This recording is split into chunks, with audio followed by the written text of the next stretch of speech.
Jeffrey Harris? I see him. There he is. Bob Dorenzo, Here. you have a quorum. All righty. Could we all rise and do the Pledge of Allegiance? I pledge allegiance to The the flag flag of the United States of America and to the republic for which it stands, one nation, under God, indivisible, with liberty and justice for all. Thank you. Are there any additions, deletions? Yes, Mr. Chairman. Item C under new business, which is a tax exemption application. We got a call from the applicant shortly before the meeting and they had an emergency and are unable to make it. So they requested that be postponed to the August 11th meeting. Okay. Do we need a vote on that? Yes, please. Would someone like to make a motion to move item C to the August meeting? I'd like to make a motion to move HRPB project number 19-001-00107 to the August 11th meeting. I second. Moved and seconded, all in favor, aye. Aye. Motion Aye. carries. Any other changes for this evening? No, Mr. Chairman, that was it. All righty. Then can I get a motion to approve the, There, not yet, maybe next month. okay. All right, I guess now we're into swearing in of staff and applicants.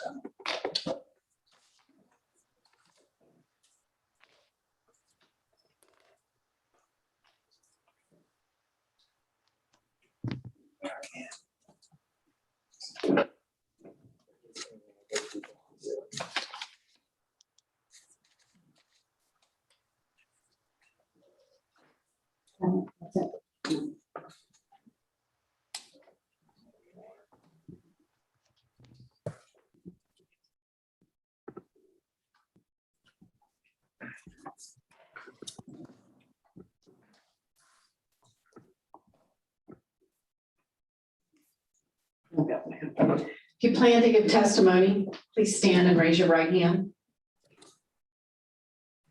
If you're attending virtually, please unmute, raise your right hand. Enable your video and unmute. Okay. You swear and affirm the testimony you will give will be the truth, the whole truth, and nothing but the truth, and so say yes. Yes. Thank you. Okay. We have proof of publication in our packets. There are no withdrawals or postponements other than what we know already. Board disclosures, starting with Mr. Pickett. Yes, I had a phone call, email, and met on site for 1130 South Lakeside Drive with the architect and with the planning representative of the project. Thank you. Ms. Fox? I also spoke with the architect on the 1130 property, but I did it over the phone. I also had communications with the architect about 11:30. As did I. I went and looked at the drawings with the architect. Also myself, I visited 1130 South Lakeside. Mr. Harris? I was contacted by the architect, but never met with him at the site. Okay. I guess that's it for board disclosures. Go right into unfinished business, item A, 1130 South Lakeside Drive.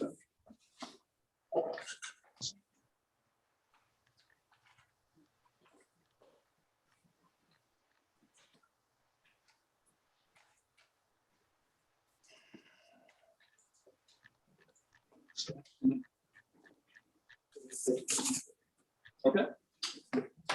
Well, good evening. For the record, this is Jordan Hodges, Senior Preservation Coordinator for the City of Lake Worth Beach. I'll be presenting this item. This is item A under new business, consideration of a certificate of appropriateness for the construction of a new single-family structure located at 1130 South Lakeside Drive.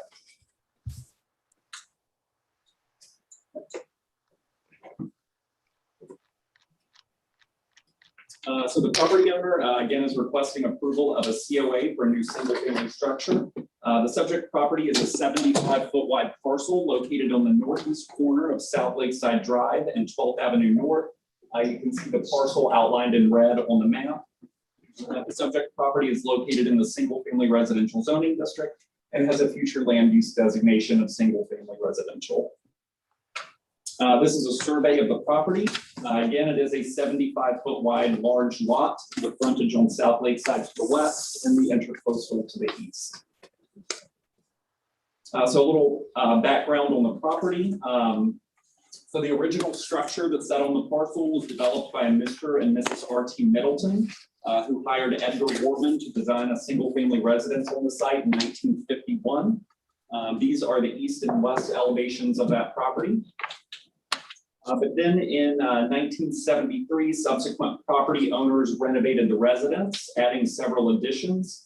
And due to substantial alterations to the property, the structure was given a non-contributing designation status when the South Palm Park District was surveyed. At the March 11th, 2020 HRPB meeting, the board did approve a COA for the demolition of the single-family structure in a phased plan due to the owner's intent to develop the property as two separate lots. And then on October 8th, 2020, staff issued an administrative plat exemption or a parcel split at the property that permitted the creation of two 75-foot wide lots. This is the parcel as it sits today. Again, a small portion of the residence that was demolished is still standing on the northern 75-foot wide parcel. You can see a little bit of it right there. Here's another photo, but a landscape buffer of homes was left during the demolition of that building. Okay, so the applicant is requesting approval for a new two-story single-family structure. The proposed site plan, the architectural drawings, those were included in attachment C of the board packet. And the site plan is shown on the slide. As you can see, the plan includes a side-loaded driveway to the south, and the front facade of the building is at a 50-foot setback as required for this parcel.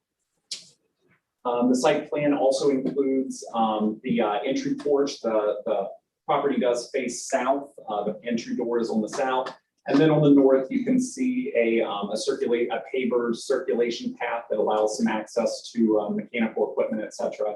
And then a pool and spa to the rear. The zoning data table is provided on pages 5 and 6 of the staff report. But per review of the site planning calculations, the project is consistent with all site data requirements in the city's land development regulations. The application as proposed meets all minimum off-street parking requirements and complies with all impermeable surface requirements, building coverage allotments, and required building setbacks. The habitable living space in the structure is now required to have a base flood elevation of 10-foot NABD for FEMA and building code regulations. The plans indicate that the finished floor elevation will be at 11-foot NABD. A preliminary landscape plan was submitted as part of the application, and Dave McGrew, the city's horticulturalist, will perform the final landscape review at permitting.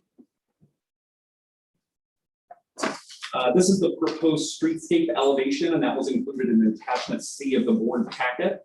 The residence is considerably taller than neighboring one-story structures to the north and south. However, the two-story portion of the structure begins over 70 feet from the front property line. And due to an increase in the base flood elevation requirements, proposals for new construction within flood-prone areas, specifically on the south end of the city, must be constructed at substantially higher elevations than existing buildings. The design utilizes a layered and staggered west facade, which sets back at every floor, further reducing the appearance of the overall height.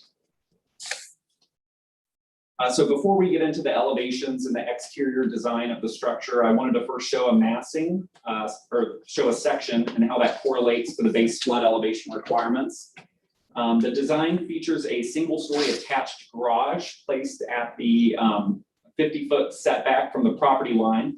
And by placing the garage forward of the residence, the additional foundation height required for first floor habitable living space is largely obscured when viewed from South Lakeside Drive, which assists in maintaining some visual consistency among neighboring properties that were constructed with shorter foundations. But as you can see in the section drawing, the garage level and that kind of ground floor level, those are not habitable living space, so it's not required to meet a current base flood.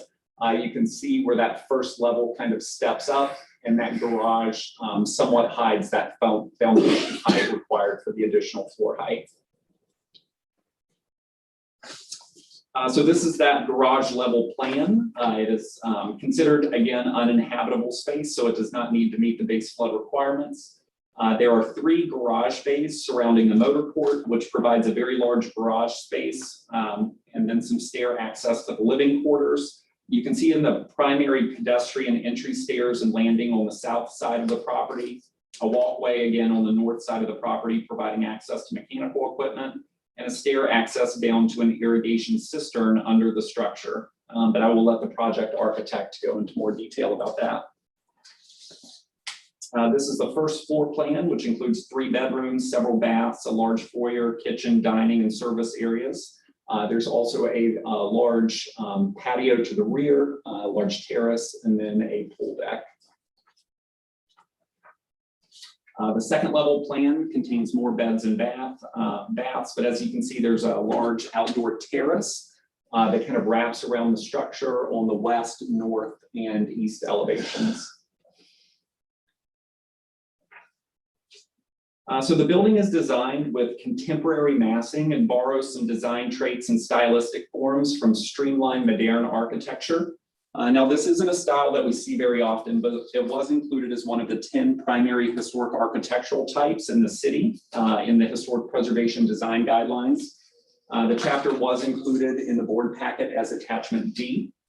But the design utilizes horizontal detailing and stepped massing to somewhat kind of bring the eye down. The building features horizontal channeling along the garage walls and foundation of the building to provide a visual cohesion amongst the individual massing elements. Excuse me. Deep staggered and cantilevered overhangs with horizontal railings are placed on the rooftop decks, which provide the appearance of stacked decks on a ship. And the building utilizes smooth stucco and regularized fenestration pattern. The fenestration utilizes many blind recesses to kind of balance out the facades, particularly on the south facade. And these recesses will illustrate the building's 3D printed construction, providing a view of the horizontal layers of printed concrete that form the building's walls. There's a detail of that to the right of your screen. And then curved walls are also utilized at the entry point on the south facade, as well as on the cylindrical tower feature on the southwest corner of the building, which you can see a little bit there. So these are the east and west elevations. And as you can see, those design traits mentioned on the north and south elevations are carried through on these facades. You can see the stacked decks on the east facade, and the rear west facade features that round 2-story massing, which provides a large amount of glazing for the building. So for our historic preservation analysis, like always, new buildings should take their design cues from the surrounding structures, utilizing traditional or contemporary design standards and elements that relate to existing structures that surround them within the historic district as a whole. Building design styles, whether contemporary or traditional, should be visually compatible with the existing structures in the district. Staff has found that the building is generally compatible with the visual compatibility criteria for new construction within the city's historic districts, which was detailed on pages 7 through 10 of the staff report. The city's historic preservation design guidelines, again, provide a guide to architectural styles found throughout the city. And as mentioned earlier, the streamlined modern style is discussed in a chapter which provides common massing, exterior finishes, and common roofing types for a building. The building, again, borrows design and stylistic forms from the streamlined modern style. And the simplified appearance of streamlined modern architecture was a response to the constraints of the Great Depression, where buildings became more austere in terms of ornament, but the style embraced the modernism and the mantra of form follows function. The style was designed to emphasize simple geometry, incorporating curvilinear forms and long horizontal lines, and occasionally nautical elements such as rooftop railings, porthole windows, and anodized metal detailing.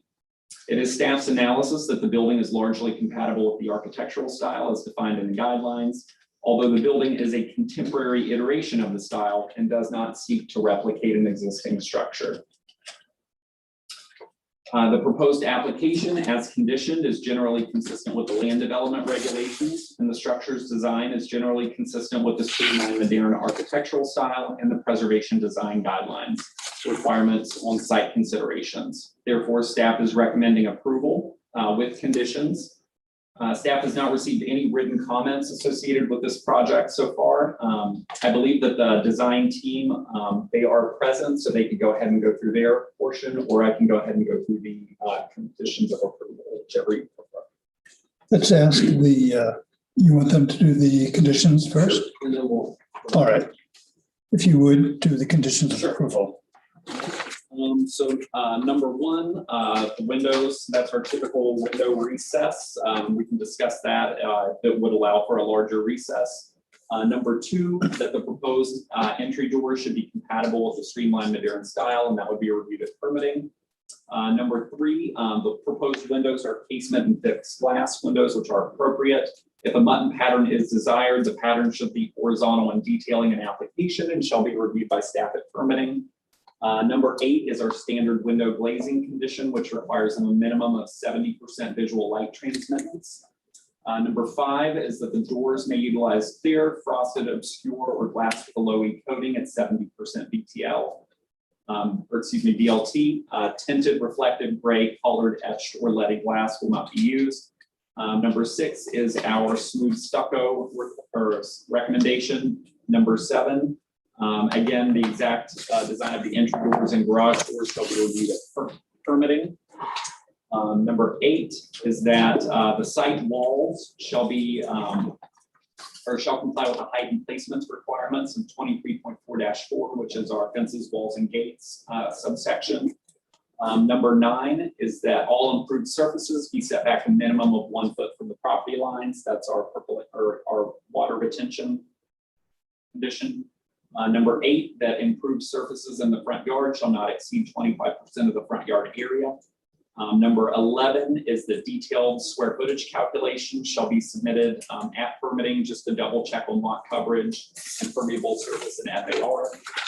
Number 12 is that the refuse pad shall not be used to maintain or store trash containers except for periods immediately prior to collection.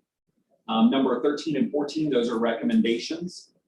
13 recommends that the window frames and rooftop railings have a silver or clear anodized finish, as is typical for the architectural style. And number 14 recommends that circular porthole windows or some type of fenestration be added to that west garage wall. And that's all of our conditions. All right, thank you very much. The project manager wants to, you have up to 10 minutes. Okay, we're not going to use 10 minutes. Hopefully we'll answer questions. For the record, my name is Wes Blackman. I'm with CWB Associates, and I'm joined tonight by Ken Brower, who's the project architect. And he actually is a neighbor to the larger property and just between the park and the original 150-foot wide lot that makes up the 2 lots. And this is the southern lot that we're looking at tonight. And that has all been subdivided. This has been in the works for about a year. We submitted the application last fall, and we got a good critique from staff in December and addressed many of their concerns and really had a good back and forth throughout the entire application process. The property owner is Jim Ritter. He's done other projects within the city, and he won an award for his renovation at 5th Avenue North and North Ocean Breeze. He's in Wellington, and then this will eventually be his home. He can't be here today, but we are representing him. And I think I've said enough. We're here to answer questions. And Ken, do you have anything to add?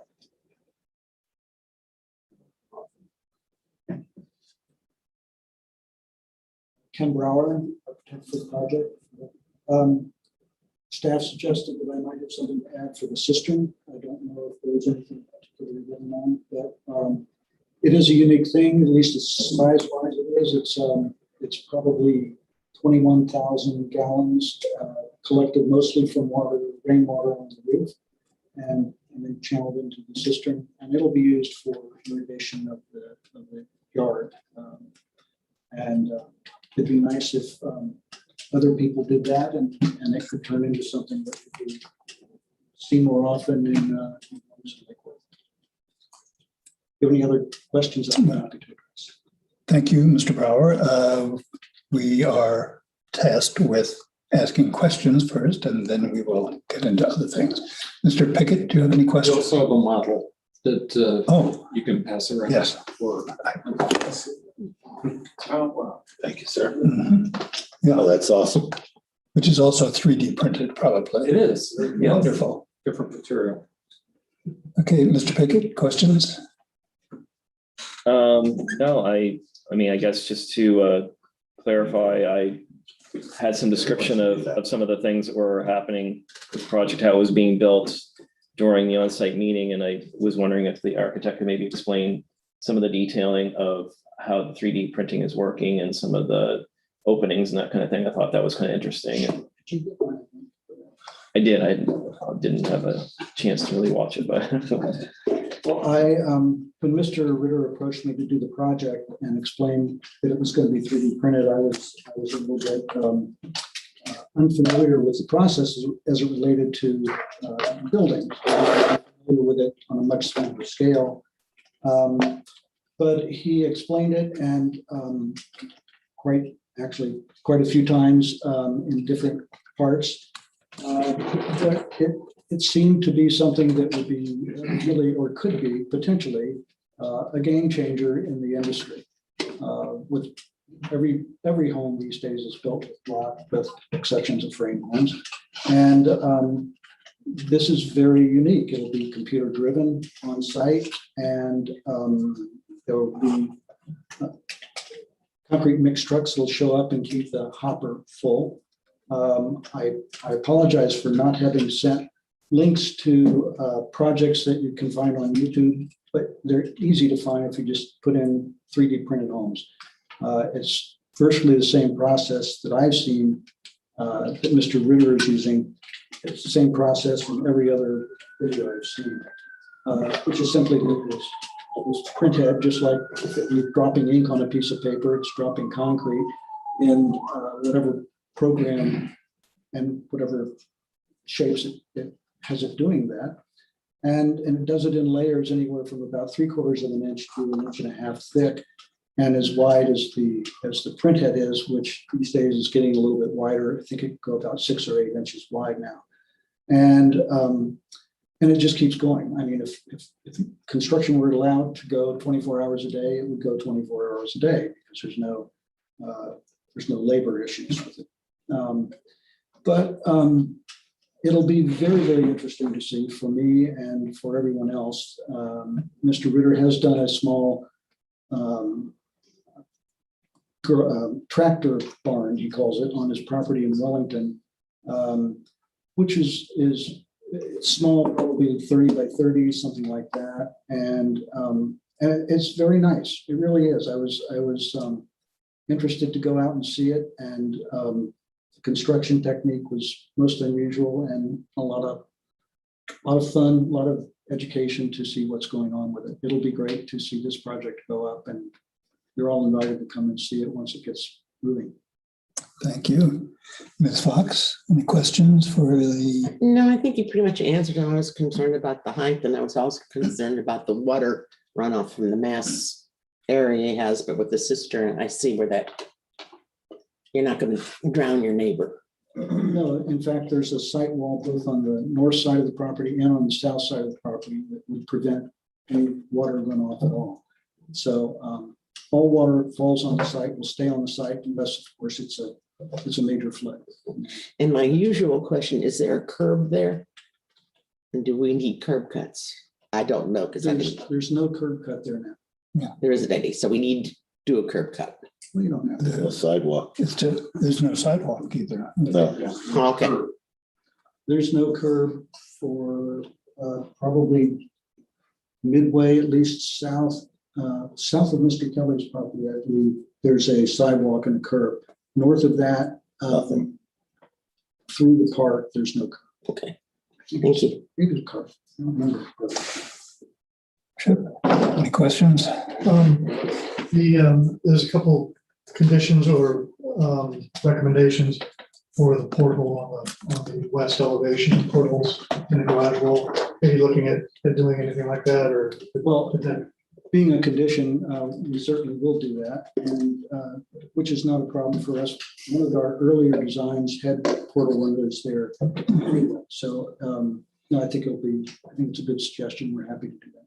The other thing, when I was speaking to you, we were talking about where the site walls end up, and it said on there that it says up here that condition is, it's got to be at least a minimum of 1 foot away from the property line.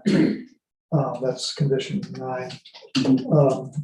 He has spoken, it's going to be closer to the property line. Can I clarify for you, Mr. Guthrie? I'm sorry. This site walls are allowed to go to the property line. It's just any kind of paved flat surface would have to terminate a foot before that. Okay. I'm glad that got cleaned up. That would have been my question too. And the other question, like you brought up, if lending to technology, this project could go on through the night. Some of the neighbors had expressed a concern about what the hours of operation would be during construction. We'll certainly adhere to the current code.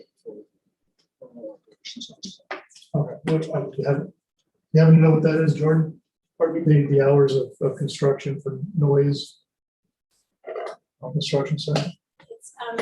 It's in the code. I don't have it, but it's a normal business hour. I think it might be 7:30 or 8 o'clock.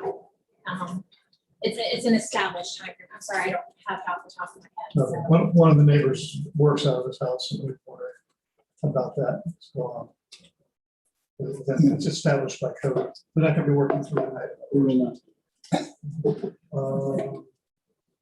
That is, oh, there was one other thing, the inside the right of way, the 12th Avenue right of way that goes down to the water. That has been previous property owner encroached on that quite a bit with vegetation and fencing and things like that. When the owner came and asked for a demolition permit, we had inquired at that time if he'd be removing those items on there, and said that he didn't want to because of liability or something like that. He's pretty much going to have to be in that easement to be working right at the property line, I would imagine. Can we get him to remove those structures that were put in by the previous owner at his cost? The structure you're referring to is a chain link fence. It's about probably 45 or 50 feet long. Yeah. It's entirely on the city property. About 5 feet in, yeah. If the city would like to, ask him through some kind of formal letter, would you please yank this out for us when you're putting that out? And as far as the vegetation goes, I can't, no one can see the property line. If you're a surveyor, you can figure out where it is, because it does run through a lot of the vegetation there. And a lot of it, he and Mr. McGrew discussed about whether or not it would be usable and should be usable for this property or not. As far as what comes down, I really don't know the answer. I defer to Mr. McGrew on that. And Mr. Ritter would agree with whatever Mr. McGrew suggests. In essence, though, I mean, in order to dig the footer trench and things like that along that property line over there, they're going to be taking out quite a bit of that landscape, I would imagine. I would imagine as well. Because it's like you said, you can't see through it.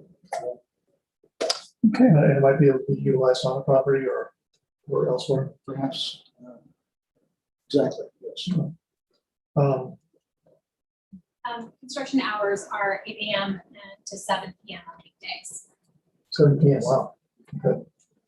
All right. That's really all I had. I was hoping to get sort of a commitment that he remove the other structures in that kind of encroaching. It was tied to the demolition approval that we got originally.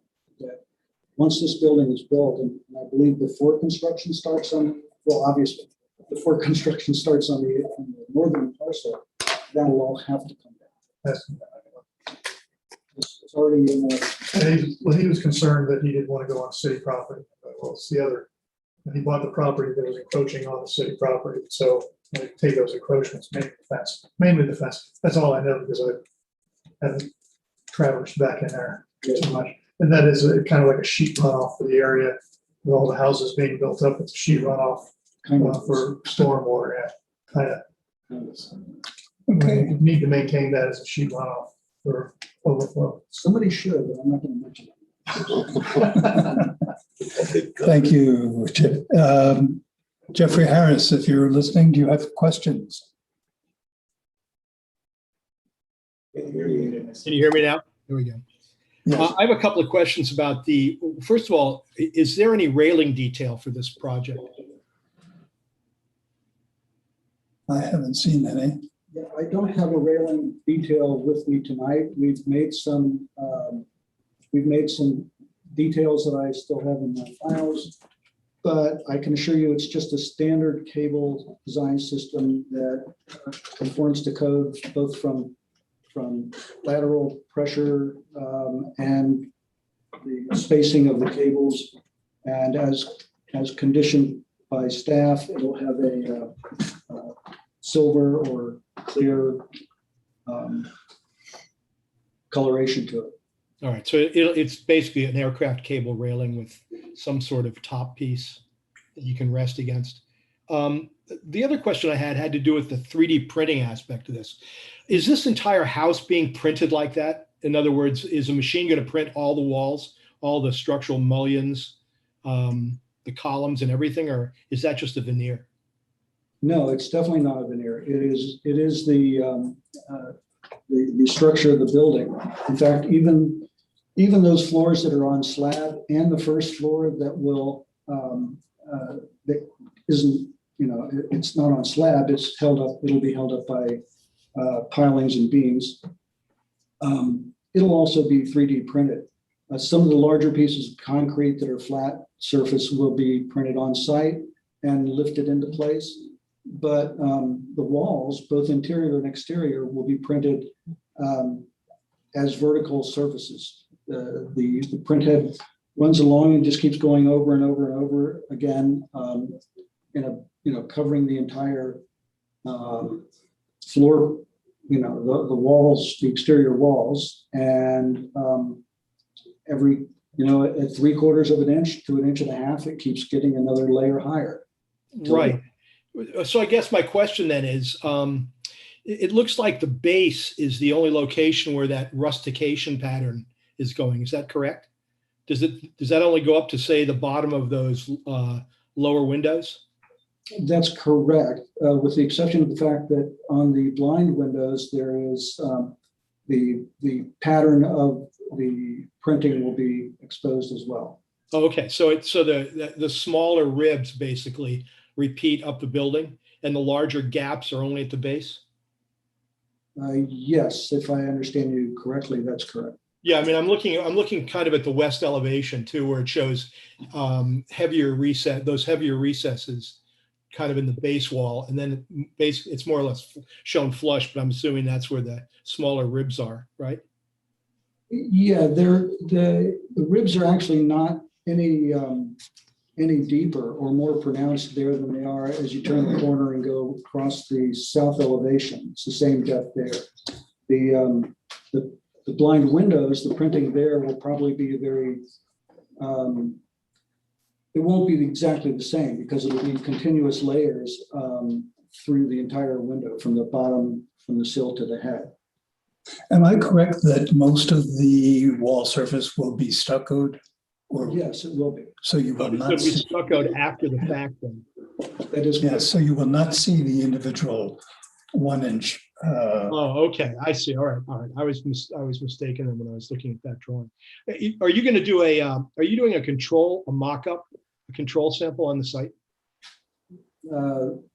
When you say a mock-up, I'm not clear on what you're referring to. A wall panel, basically a wall mock-up to show the various. I mean, I'm just curious about that. It's obviously not required. I was just wondering if you're going to do one.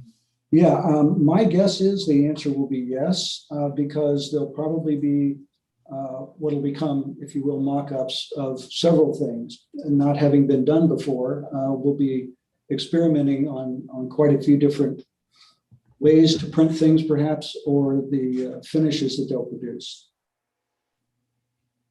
Okay. Okay. Mr. Dorinzo, any? Mr. Chairman, all my questions have been answered. I'm good. And so have mine. Well, that ends the question portion. Are there comments from the audience? Yes. If you would give your name and address. My name is Jim Kelly, James V. Kelly. I live at 1202, which is immediately south of this project with the right of way in between. The right of way is an extension of 12th Avenue South, goes to the lake, and it's 40 foot wide. The current survey shows that the property line is north of the fence that's there, and I assume I know that that's the limit to where any of this structure will go to. However, an earlier drawing showed that fence as being the property line, but that's been, I think, corrected on the latest drawings. Okay, my biggest concern is that this is a generic problem due to the requirements of FEMA. It has to be elevated to avoid the climate change water level. And it's about, what, 7 feet? Well, if that's done here, and it should be done to protect that property, there's another home that's almost finished in 7th Avenue area, and one that's just beyond that. Each of those will be built up, and then that makes effectively 7 feet berm, so the water comes from federal. It's got to go somewhere, and it either comes on my property. There will be a wall between the street and this property, and the water will come there and then flow over to my side, and the right of way there will take the water to the lake.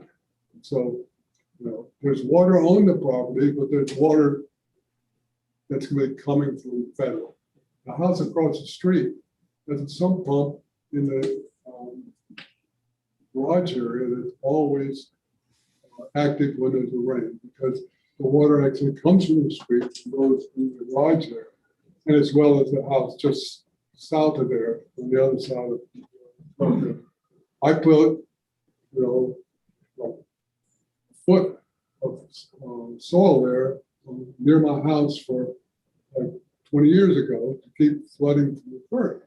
So now this water that, if you look at the elevation from the south side, you see a sloping down, as well as the overall 7 feet is going to block the water. So I suggest something that should be done in this case, and in the other cases up the street north and south. Right of ways are the way we can get water that's coming from federal to the lake. And there should be some over the top of the land to deliver the water to the lake. Here's the basic problem. The storm drains are the same level, the top of the storm lanes are the same level as the water, the tide level. And the pipe with no slope that goes, the 30-inch pipe with no slope.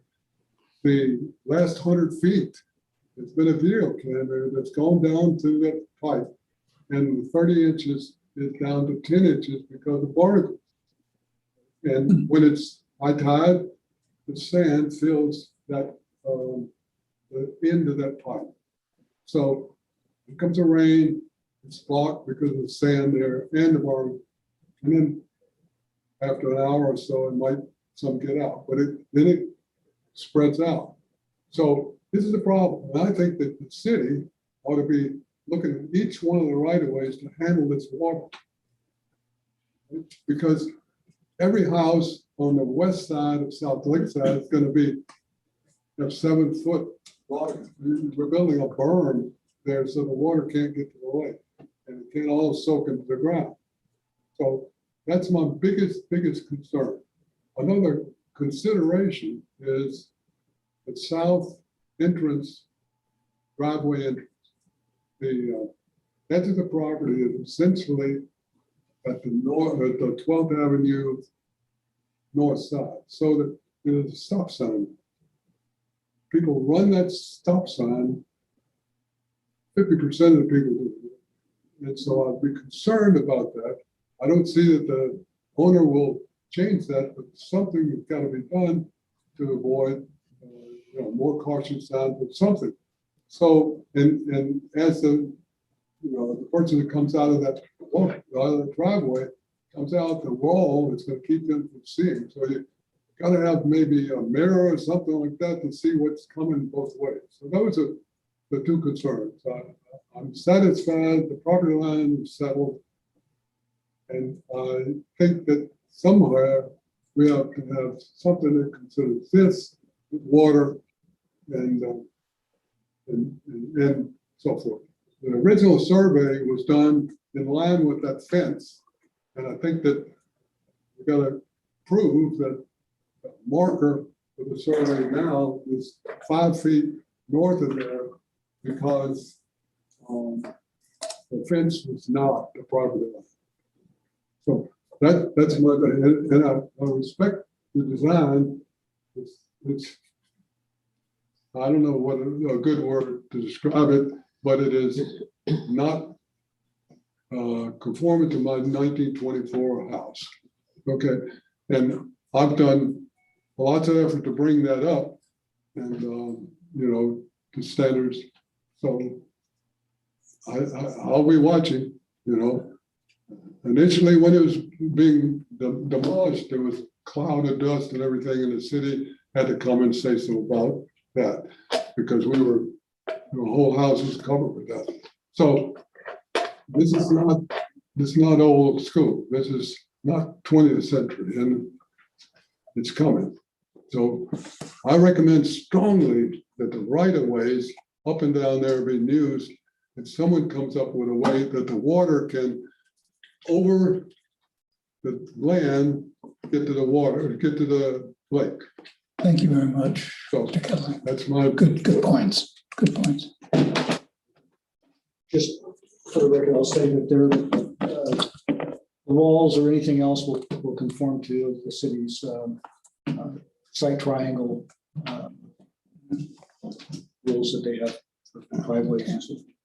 Other comments from members of the audience?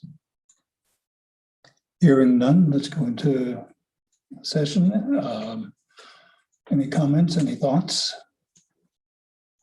I think it's a really interesting project. I, had the opportunity to see it last weekend, see some of the plans and some of the construction methods that are going to happen. I'm interested in seeing the 3D printing that's going to show through the false windows and that type of thing. And I don't know, I think it could be a great project for the city. So. Okay, other comments? Mr. Drinzo? All good. Mr. Harris? None here. All right, can I say something? I want to ask, again, going back to the noise level, I'm going to just imagine, construction, because I'm a little familiar with it. You're gonna have concrete trucks that show up and they'll have a concrete pump that will be running and feeding the machine that does the 3D printing all day. And probably I guess if things work properly, the trucks will get there early in the morning and they start pumping and printing early in the morning and take on as much as they possibly can to get the thing done. I am concerned, do they have a time frame for building a house of this size? Are we talking a month? Are we talking, depending on how many hours will this machine take to build a structure this size? I don't know the answer.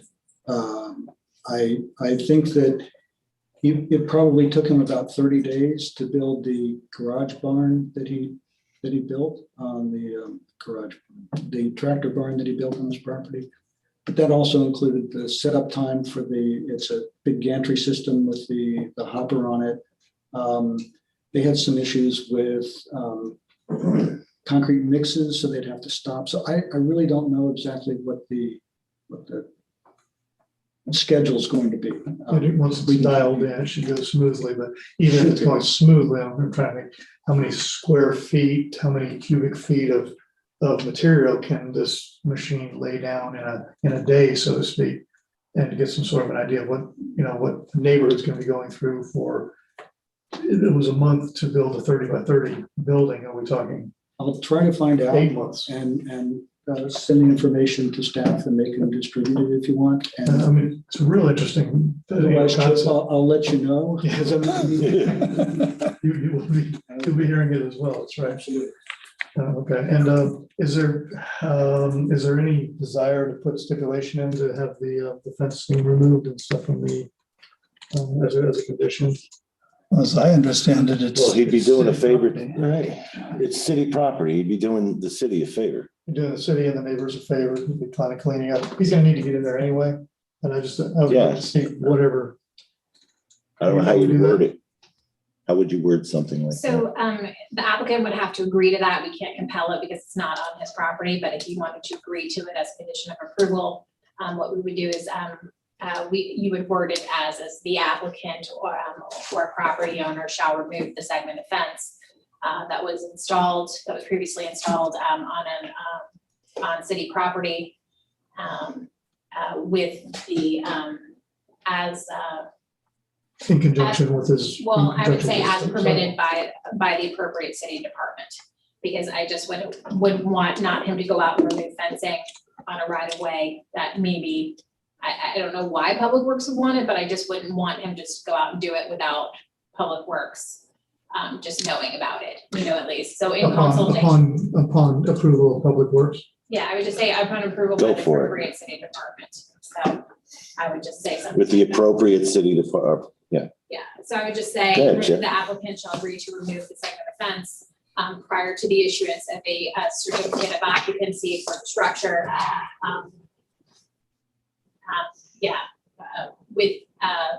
With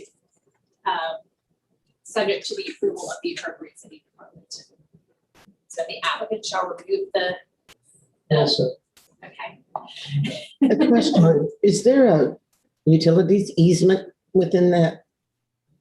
yes, there's a Area. storm drain through there. The storm. You haven't know, Well, an easement would only be on property, it's right of way, so an easement is only on privately owned property, so okay, that's right of way. So, Yeah. so it'd be in the city's right of way or on the city's property. So you're doing the city and the neighbors. Yeah, I don't think, I mean, unless the public works permit is using it for something, I don't think it would have any heartburn whatsoever to have it removed by the applicant. So if they would agree, be willing to agree to remove it, make your property probably look nicer too. But you can't see it right now, but I know Mr. Kelly will be happy with this.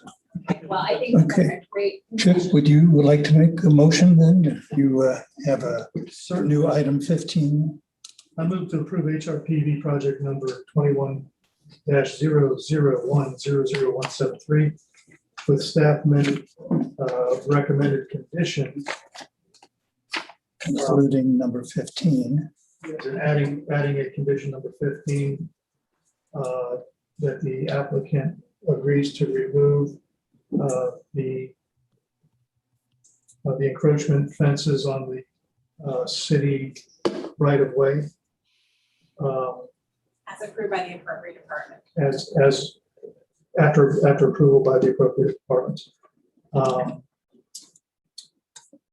For a certificate of appropriateness for the new construction of a plus or minus 7,980 square foot single-family residence at 1130 South Lakeside Drive, based upon competent substantial evidence and staff report and pursuant to the City of Lake Worth Beach land development regulations and historic preservation requirements. Chip, just to clarify, you'd like that fence removed prior to the issuance of the certificate of occupancy, right? So before Yes. they can occupy the building, like. it's removed. Yeah, very good, right. Okay, do I hear a second? I second that. Can I ask a Yeah. question? To make that conditional on the approval, is that what I hear? I mean, it's a voluntary thing on Mr. Lewis' part, right? I think if we start number 15 by saying staff recommends that the applicant remove fencing, would that take care of the If legality? you're here representing the applicant, you're agreeing to the condition, and the condition is made by the board. The applicant or property owner the applicant / property owner will need to remove the fence if it is approved. So if you're agreeing to that and they were the condition that you have to do it, then you have to do it before you'll get your CO. But if we make it a recommendation, it's, It's a chain link fence, right? yeah, I'm sure there's no problem. I'm just thinking in terms of, should it be conditional for anybody to go on city property and take something to be, So I'll have the attorney weigh in, but all kinds of applications are conditioned to do improvements, let's say in the city right of way, make streets, add signage, you know what I mean? So individual Okay. private development can be conditioned to perform construction in the public right of way. And let me be clear, the reason for this was that the prior owner of this property apparently encroached on the city right of way.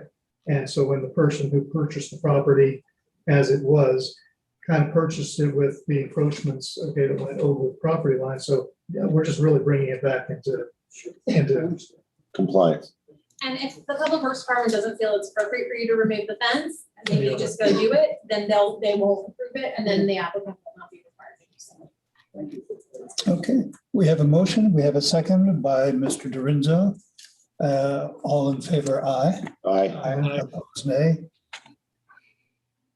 I guess motion carries unanimously. Congratulations and good luck. It seems like a excellent experiment for this Can't wait to city see of it. ours. Excellent. All right, let's go on to item B of unfinished business, 326 Columbia Drive. Do we have someone here for that? Yes, we did, Mrs. Chairman. Virtually. Virtually, all right, fine. Everybody, good evening. Okay, I think that Mr. Hodges will be introducing the project, is that correct? Mr. Fogel. Mr. Fogel. This item.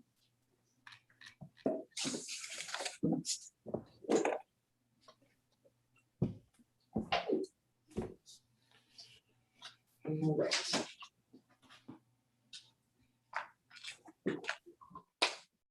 So good evening, I'm Abraham Fogel, Preservation Planner for the City of Lake Worth Beach, and I will be presenting item B, which is a COA for roof replacement and an unreasonable economic hardship application for an income property located at 326 Columbia Drive. This property is located on the north side of Columbia Drive between Dixie Highway and Federal Highway in the College Park Local Historic District. The current zoning is single-family residential, and the existing use is a single-family residence.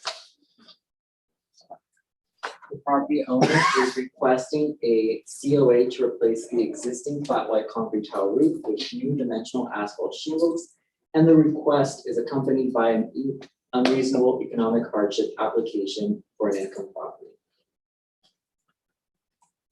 A little bit about the property's development.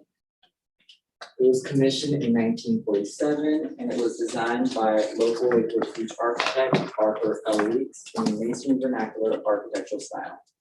The building received a contributing designation status as a result of the 1996 Historic Survey of College Park.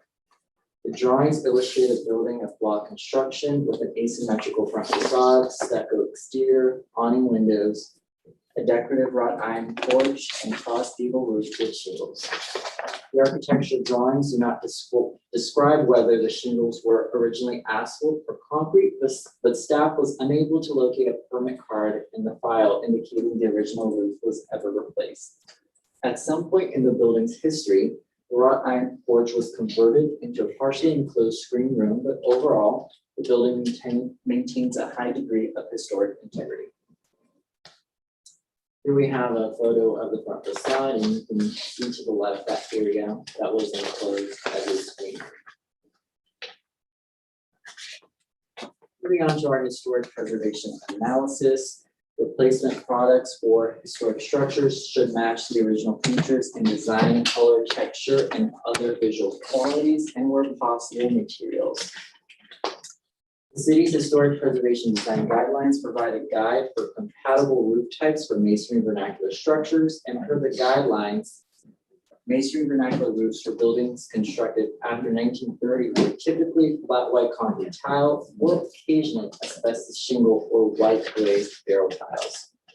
As this is believed to be the original roof of the property, a replacement material should match in kind. Here we have an excerpt of our design guidelines, which provide a guide for successful, less successful, and unsuccessful replacement. The roof material is an important character-defining feature of a historic property. Per the design guidelines, new flat white concrete tiles are the only successful replacement for original flat white concrete tiles.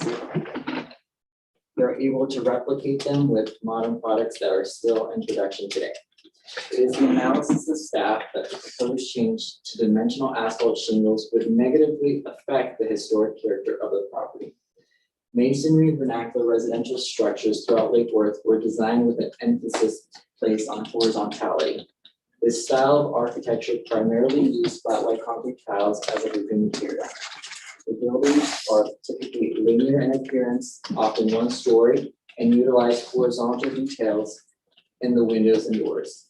The roofing materials for these buildings continue this theme with thick laid concrete tiles laid in horizontal rows, creating an appearance which is visually steep towards the high point of the roof.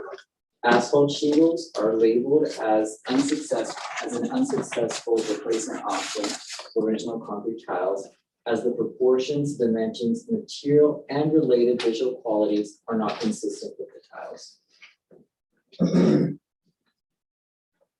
Exterior alterations to structures within a designated historic district are also subject to visual compatibility criteria as outlined in the city's land development regulations. Staff's responses to this criteria were outlined on pages 4 and 5 of the staff report. Now, this criteria does not address cost when it comes to roofing materials. Therefore, an increase in cost of a required material should not be part of your decision making unless the increase in cost will result in an economic hardship for the property owner. The property owner did state that the increase in cost from the requested dimensional asphalt shingles to the flat white concrete tile will result in an unreasonable economic hardship. Here on the screen, we have some of those estimates by two contractors that show the cost difference between this asphalt shingles and the flat white concrete tiles, and it's roughly in the ballpark of $6,000. So according to our land development regulations, no decision of the development review official, HRPB, or the city commission shall result in unreasonable economic hardship for the property. HRPB shall have the authority to determine the existence of an unreasonable economic hardship in accordance with the criteria set forth in this section.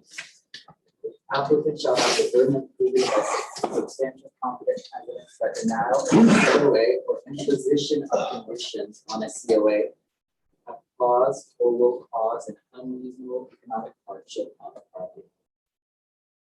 The code provides criteria that the applicant must answer in the form of an affidavit that is provided in LDR section 72.5-4L. Subsection 3 is evidence that is considered for all property, and we also have subsection 4, which is additional evidence for income property. Property is used as a rental. The applicant provided answers to this criteria in affidavit, and also provided a justification statement of supporting materials. This was included as attachment in your packet. In addition, if the HRP determines that the applicant has proved that an economic hardship exists, it shall consider whether other relief is available that will not result in unreasonable economic hardship or will have the least adverse effect on the structure. The staff defers to the board to determine if there are any alternative remedies that will not result in have a hardship and will have the least adverse effect on the contributing source. Lastly, if after full consideration of all other possible relief, the HRPB determines that unreasonable economic hardship shall result, unless the specific relief requested is granted, the HRPB shall grant the COA. So in conclusion, the request is not in compliance with the design guidelines and our visual compatibility criteria.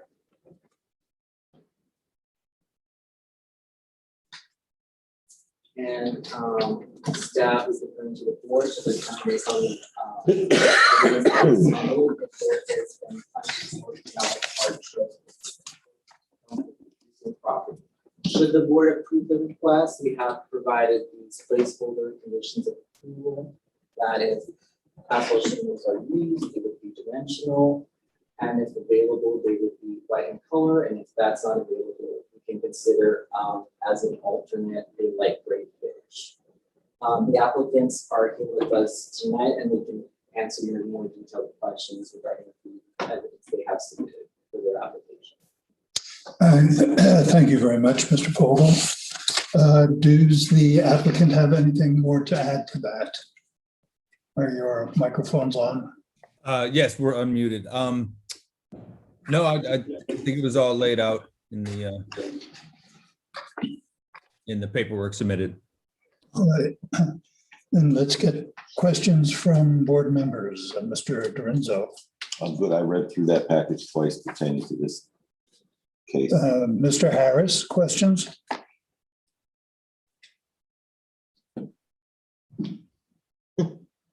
Mr. Harris? We can't hear you. Jeff, you're muted. No questions. Oh, all right. Sorry. Chip, questions? I don't have any questions. I understand the request. I have not seen the actual economic hardship, but maybe the applicant will be able to. It sounds like they just want to let it rest on the paperwork that was submitted. They could probably give you a brief scenario of what we. I'm hoping so. Ms. Fox, questions? Yeah, I noticed this is the third property of a rental. You have two other rental properties that were blacked out. Yes. Okay, so this particular rental property is having problems. Indeed. And the other two rental properties are okay. Well, so very long story short, I inherited these properties from my parents. My father passed away and I now take care of my mom. She's in a facility. When we took over 2 years ago, the properties were in very, very bad shape. We've replaced 2 roofs already. We've had to spend a lot of money with code violations that had nothing to do with us. My mother has Alzheimer's and my father was very sick. So unfortunately, they were in very, very bad condition when we got them. We were able to pull up with our own money, as you know, everything up to code, and we paid off everything that was owed. So Columbia is the last of the properties. We've replaced floors and windows and done everything that we can, and now we're up the roof. And quite honestly, we just can't afford it. It's been vacant for almost a year because of COVID. The last people that were there were not able to pay rent, and then it's been vacant since January. So it's really been a financial hit for us. And we're really just trying to do the right thing and provide, good, clean, safe homes, and we keep up the neighborhood, but it's just, the roof is just too much. I was just curious, I didn't see in the package whether or not the roof needed to be replaced, or if you were that was just something that you were pursuing at this moment. Well, it's an old roof, and I don't know exactly how long because the paperwork is hard to find, but there have been a couple of leaks, nothing horrible, but nobody wants to do roof repairs because they're not able to offer a guarantee. They would rather replace roofs. And that was just, again, the information that I was given by different roofing companies. I went past there today. You have the for rent sign out. That's been out since January and you've not gotten any takers. Not since January. The tenants that fell pretty far behind left it in a bit of a state. So we had to do some work on it for a little while. And months, yeah. a few months. And then we were trying to get the roof done. And then we've been going back and forth with after the permit and then the last meeting. And now, so we're just trying to get it done, but we've had the sign out looking for the right tenant for a couple months now. It's been about 3 months. And unfortunately, the tenants, I'm sorry, what my husband was saying is they left it in pretty bad shape. So there was more money. We had to go back and like fix everything that they, ruined. All right, is there any comment from anyone in the audience? Hearing none, then we'll close this and go into session. I'm a little concerned with this being an economic hardship on an income property. You said that they had two separate criteria for somebody that we generally, as a board, are very cognizant of people that live in their home and for one reason or another, get to a certain point, cannot afford to keep it. For an income property, it's got to be a considerably higher threshold, I would imagine. And the question that I've got, or the thing that goes through my mind, for a $6,000 difference in a roof, that will affect the neighborhood for the next upwards of 20 to 30 years, as opposed to putting on the proper, replacing the proper roof, 6,000 over 20 years, and actually a concrete roof will last longer than that anyway. Yeah, it's a much better product. It's gonna last longer, look better, and the building looks like it was designed to have that linear structure on a concrete roof. I don't see it, but Understandable. It is a $6,000 difference after we've spent a lot already and haven't really recouped anything. And I know a lot of the homes around in College Park, especially on Columbia, have been converted to shingle roofs over the years. I sort of agree with you that the fact that there are no major leaks mean that it could be put off for a year, I suppose, until funds are available. And again, it's an income property.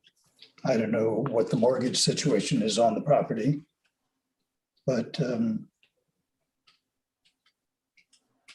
asphalt shingle roof is the absolute cheapest thing you can possibly put on a roof. Yeah. Other than roll the roof in. From what they said in their statement, there is no mortgage. There's no mortgage. Because they were inherited. However, if there's two other income producing properties and you spend more on this, write it off on your taxes. I kind of see this as being something that could impact the neighborhood for a while. And it's a temporary, the financial portion looks like it's a temporary situation. And replacing the roof is something that's, the asphalt roof's gonna last 20 some years, whatever, and that there's a precedent set. So once that roof is gone, it's gone. Mhm. So, and it'll be another impact to the neighborhood. So I don't really see where it's something that's pressing and something that we need to look at some relief on because of this immediate situation. The other thing, when they mentioned that other properties had their roofs replaced with shingles, I'm aware of some of those in historical areas also that had that done before we adopted our historical ordinance. And therefore, once they were done by permit and permitted, they are allowed to replace those asphalt shingles in perpetuity. Right. Okay, it was just a bad decision that somebody made before the area became historic. So, trying to keep the integrity of the area up is what this board is for. If we saw a real true, I don't want to be flippant about it, but right now you can really easily get a home equity loan on that property and put the roof on and pay it back pretty quickly. The values of the houses in that area if not sky high. And I don't, the economic hardship seems to just diminish, is I guess I'm getting at. Mhm. Mr. Harris, any other comments, any thoughts? No, but I am concerned along with you about the implication that the shingle roof makes. Once it's on there and it's on for however long, that precedent has been set. Then you can't change it very easily. You can't suddenly say, you've got to put the roof on now. Well, why are you telling me that now? You didn't tell the previous owner when you were in effect. The board was in effect at that point. So yeah, I don't see any relief on that. Can I get a motion? Someone want to make a motion? Judy make it. Judy gonna make it. Okay. Nice figure. Page 11, Judy. 11, thank you. Okay. I move to deny HRPB project number 2100100135 for a certificate of appropriateness, COA, for roof replacement with asphalt shingles for the property located 326 South Lakeside Drive, because the applicant has not established by competent substantial evidence that the request is consistent with the City of Lake Worth Beach land development regulations and historic preservation requirements. And because replacing the roof with a design guidelines compliant roof does not pose an unreasonable economic hardship. Second. Just for the record, to correct, the address is 326 Columbia Drive. Sorry about that. Sorry. Moved by Ms. Fox, seconded by Mr. Pickett. Any more discussion? Hearing none, all in favor, aye. Aye. Aye. Opposed, nay. Motion carries for denial unanimously. All right, thank you for being with us. Let's go on to item A of the new business, and that is 129 South K Street.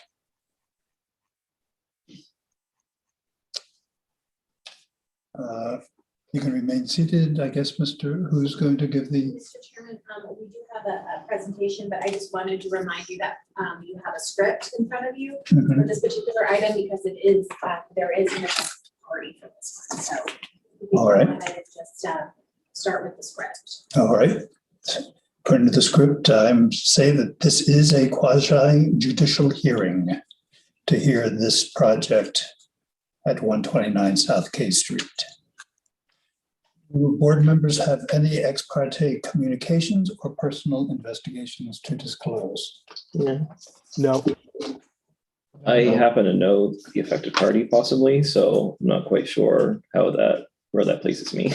You know the affected party, but I believe so. Yeah. okay. No.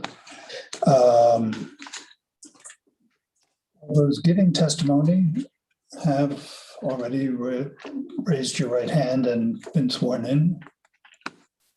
All right. So as you testify, you're going to state your name and address for the record. If you represent a party, please also state who you represent. Under quasi judicial rules, we will hear from the city first, from staff, then from the applicant, and then the affected party.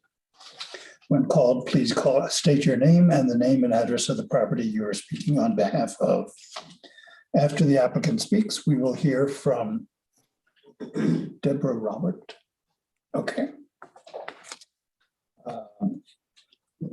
Could the city staff now give the presentation?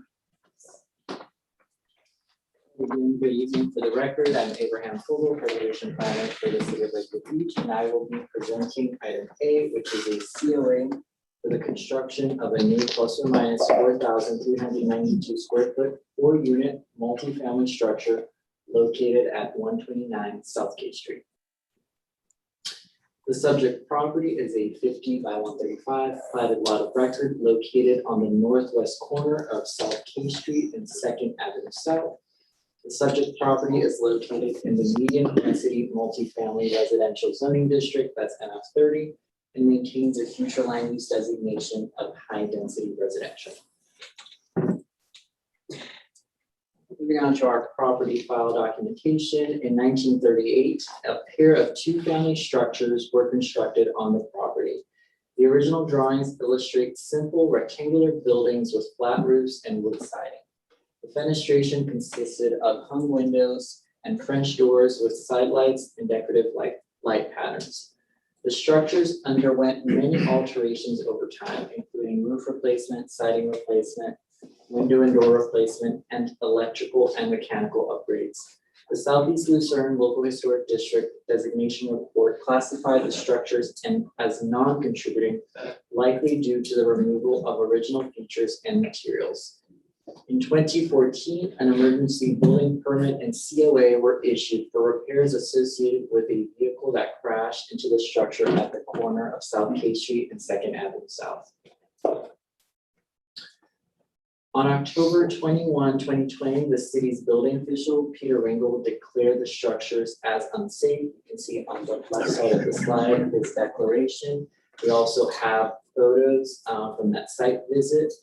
And pursuant to LDR section 23.5-4 and 3, a COA is not required for the demolition of a building within a historic district if it's condemned by the city. Subsequently, building permit 20-3456 was submitted to demolish the structures, and the property currently sits vacant. So here we see the property as it sits today, as viewed from South K Street. And here we have another view from 2nd Avenue South, across the street. So the applicant again is proposing a two-story multifamily structure with 4 units. The site plan and other plans were included as attachment E of the board package. On the slide, we have the proposed site plan. As the proposed project is a multifamily structure, it is consistent with the intent of the high density residential future land use designation, which seeks to develop lots with occupancy by more than one family. Site features include wood fences, landscaping, walkways, a ribbon-style driveway off of South K Street, and a parking pad that provides vehicular access to the alley. For LDR section 23.2-30, requests for multi-family new construction under 7,500 square feet, shall be reviewed under a minor site plan application reviewed by the city's site plan review team. This process consists of comprehensive plan reviews by Palm Beach County Fire, the city's building, landscape planning, historic preservation, urban design, public works, electric review, water and sewer, to ensure consistency with development requirements in the city's code prior to permitting and prior to coming before the board. On June 17th, after a few rounds of review, all major items had been sufficiently addressed. The minor site plan approval was issued, and the applicant was informed the item would continue to the July 14th HRPB. As proposed, the project is consistent with all site data requirements in the city's LDRs. It also meets minimum requirements in terms of surface, building lot coverage, and setbacks. It's worth noting that our code does allow multifamily developments and multifamily zoning districts to use up to 50% of on-street parking towards their total. We are counting 3 spaces on street, which is within that threshold. The landscape for the property was also reviewed in site plan review to ensure it met the requirements of LDR section 23.6-1. You have a small picture on the top left corner of a mango tree on the adjacent property where the branches go over to the subject property. It will be discussed by both the applicant and the affected party. But I'd like to share that I did speak with David and Drew, conducted a site visit. And based on what he saw, for the health of the tree, we recommend light green unit, not to the property line. That would, he said, probably really impact the health of the tree. But it's also adjacent to that parking area, so it's something to consider, you know, given the mangoes and everything in that area. So moving on to the elevations, the project is proposed in a Mediterranean revival architectural style. It's designed with distinct facades on South K Street and 2nd Avenue South. The South K Street facade features a 2-story porch designed with a barrel tile shed roof with exposed rafter-tails, decorative masonry accents, and alternating column types. The facade also replicates the appearance of a third floor opening on the ground floor, which was common among Mediterranean and March revival multifamily structures of this period. The 2nd Avenue facade features entrances to the units. 2 units are located on the 1st floor, and the 2nd floor units are accessed through an exterior staircase.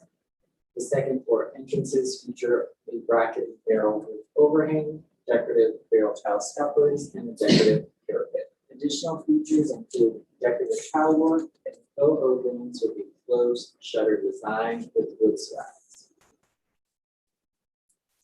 The structure is designed utilizing concrete block construction finished with smooth stucco exterior walls, and the fenestration incorporates 2-over-1 single hung windows with historically compatible sill details. Simulated plank doors and sliding glass doors with decorative light patterns are proposed on each facade. Here we have the floor plans. They're virtually identical except for the fact that the mirror, we see the great room, which is open to the kitchen, 2 bedrooms, 2 bathrooms, and a covered porch for each unit. The applicant has provided a streetscape elevation showing the building in relation to those on each side of it. The building's height and massing are visually compatible with other multifamily residential structures on South K Street and 2nd Avenue North. Although the area is characterized by 1-story single-family structures, 2-story multifamily structures are common building typology on corner parcels within the city's historic districts. And here we have an additional streetscape of South K Street. Moving on to our historic preservation analysis. As mentioned in the previous presentation, we have our visual compatibility criteria and the city's historic preservation ordinance. Staff's analysis was provided on pages 6 to 9 of the staff report. Again, our analysis that the height and massing is in harmony with other multifamily examples we have in the Southeast Concerned Local Historic District.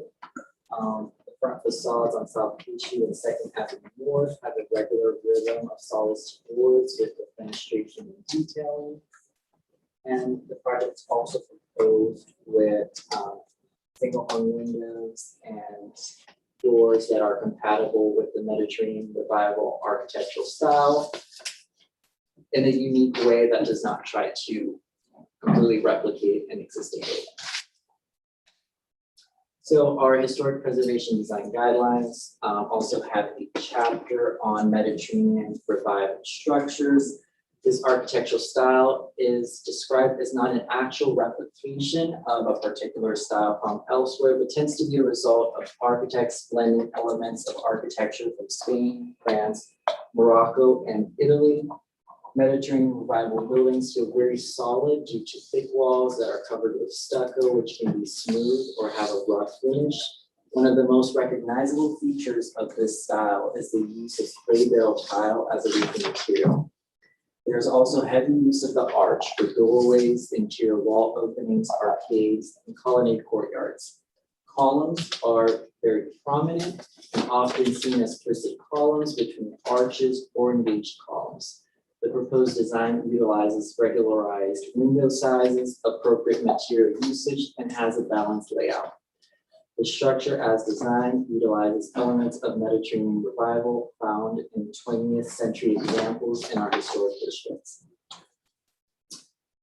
So in conclusion, the application as proposed is consistent with the LDRs and our historic preservation ordinance and our design guidelines. Therefore, staff is recommending approval with conditions to allow construction of the new multifamily structure. Thank you, Mr. Vogel.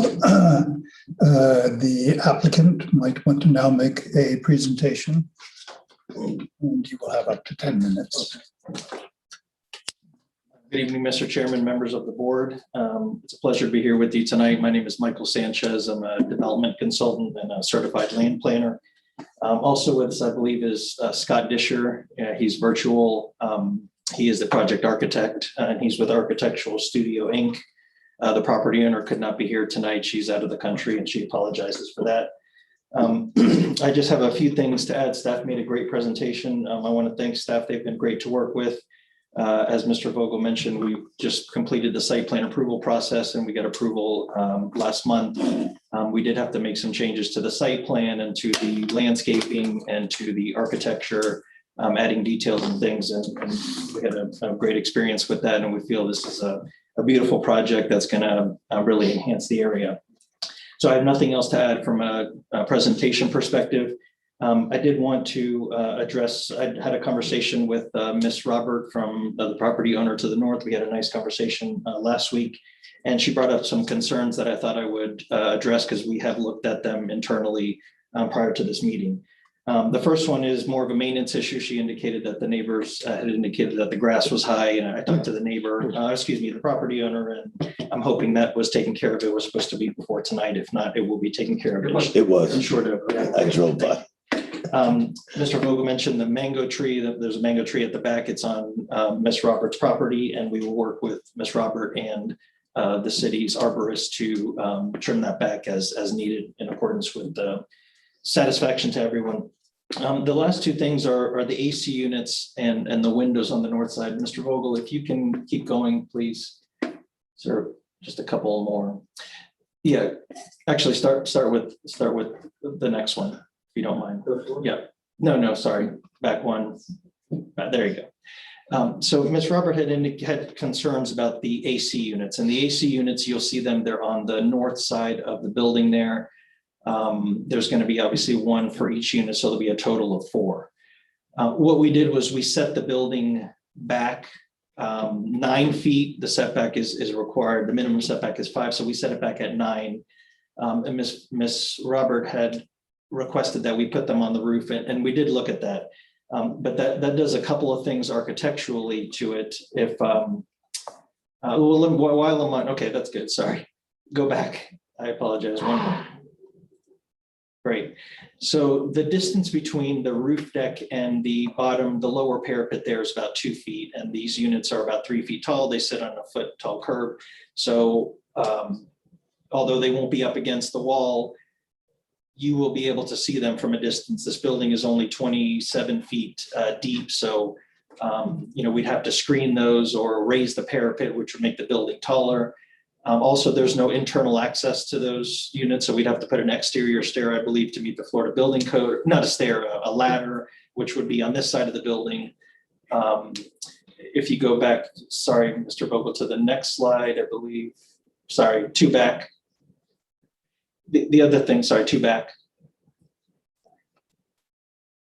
The other thing I wanted to mention is the one more back, Mr. Vogel, I'm sorry. So what's in blue there is the approximate location of the house.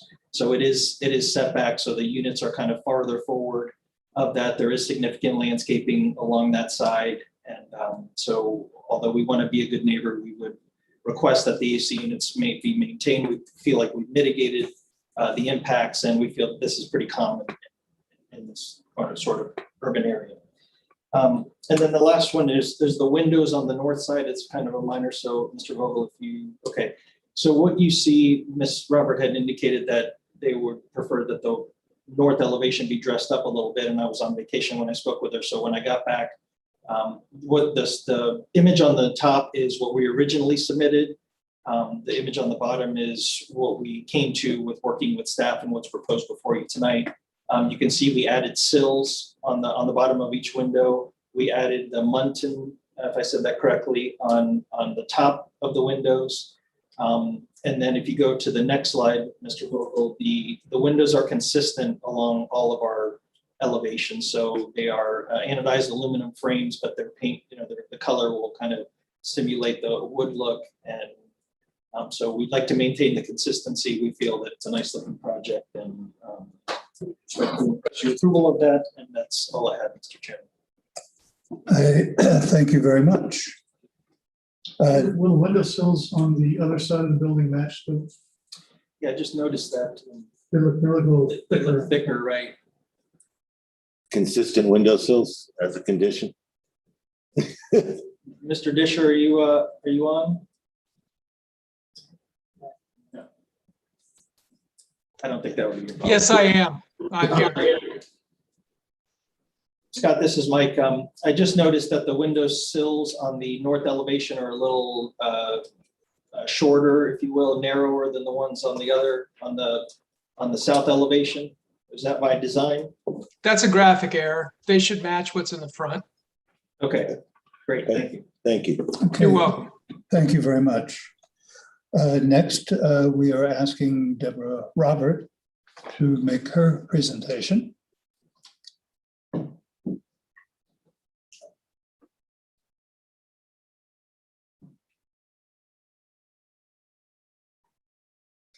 Good evening, Chairman, and the rest of the board. State your name. My name is Deborah Robert. I live at 127 South K Street. It's my husband. We own the cottage that's right alongside of this property. We've had a long history of this property. It's a long time coming. We've been through a lot of awfulness with it. So it's kind of nice to see the turnaround in such a beautiful design. So let me get that right off the bat. I'm worried a little bit about having larger property, of course, over our home, but that's where we live, and I do understand that. So we'll treat everyone with open arms when they do that. No problem. With this in mind, though, I'd really like you consider what we come here to discuss. Our home is contributing historic home. If you go to the next slide, it's about the AC units.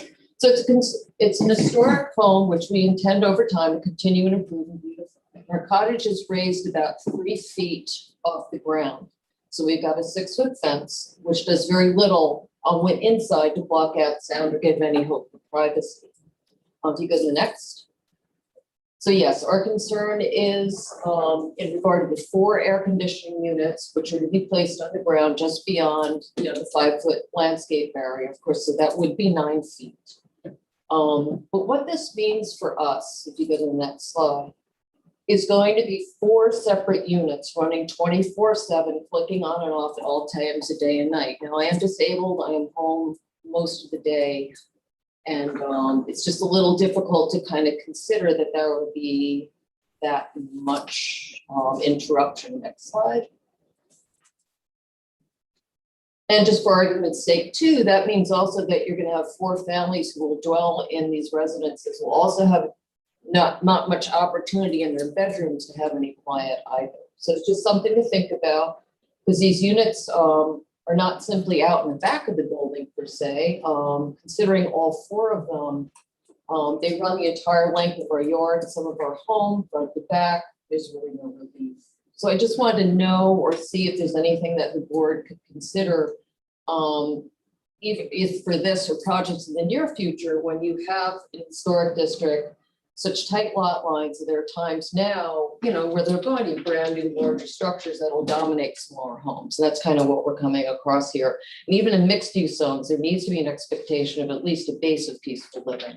And right now, I'm a little worried about having the 4 AC units. So I'm just asking you all to review that, see if there's any other solutions. Next slide, please.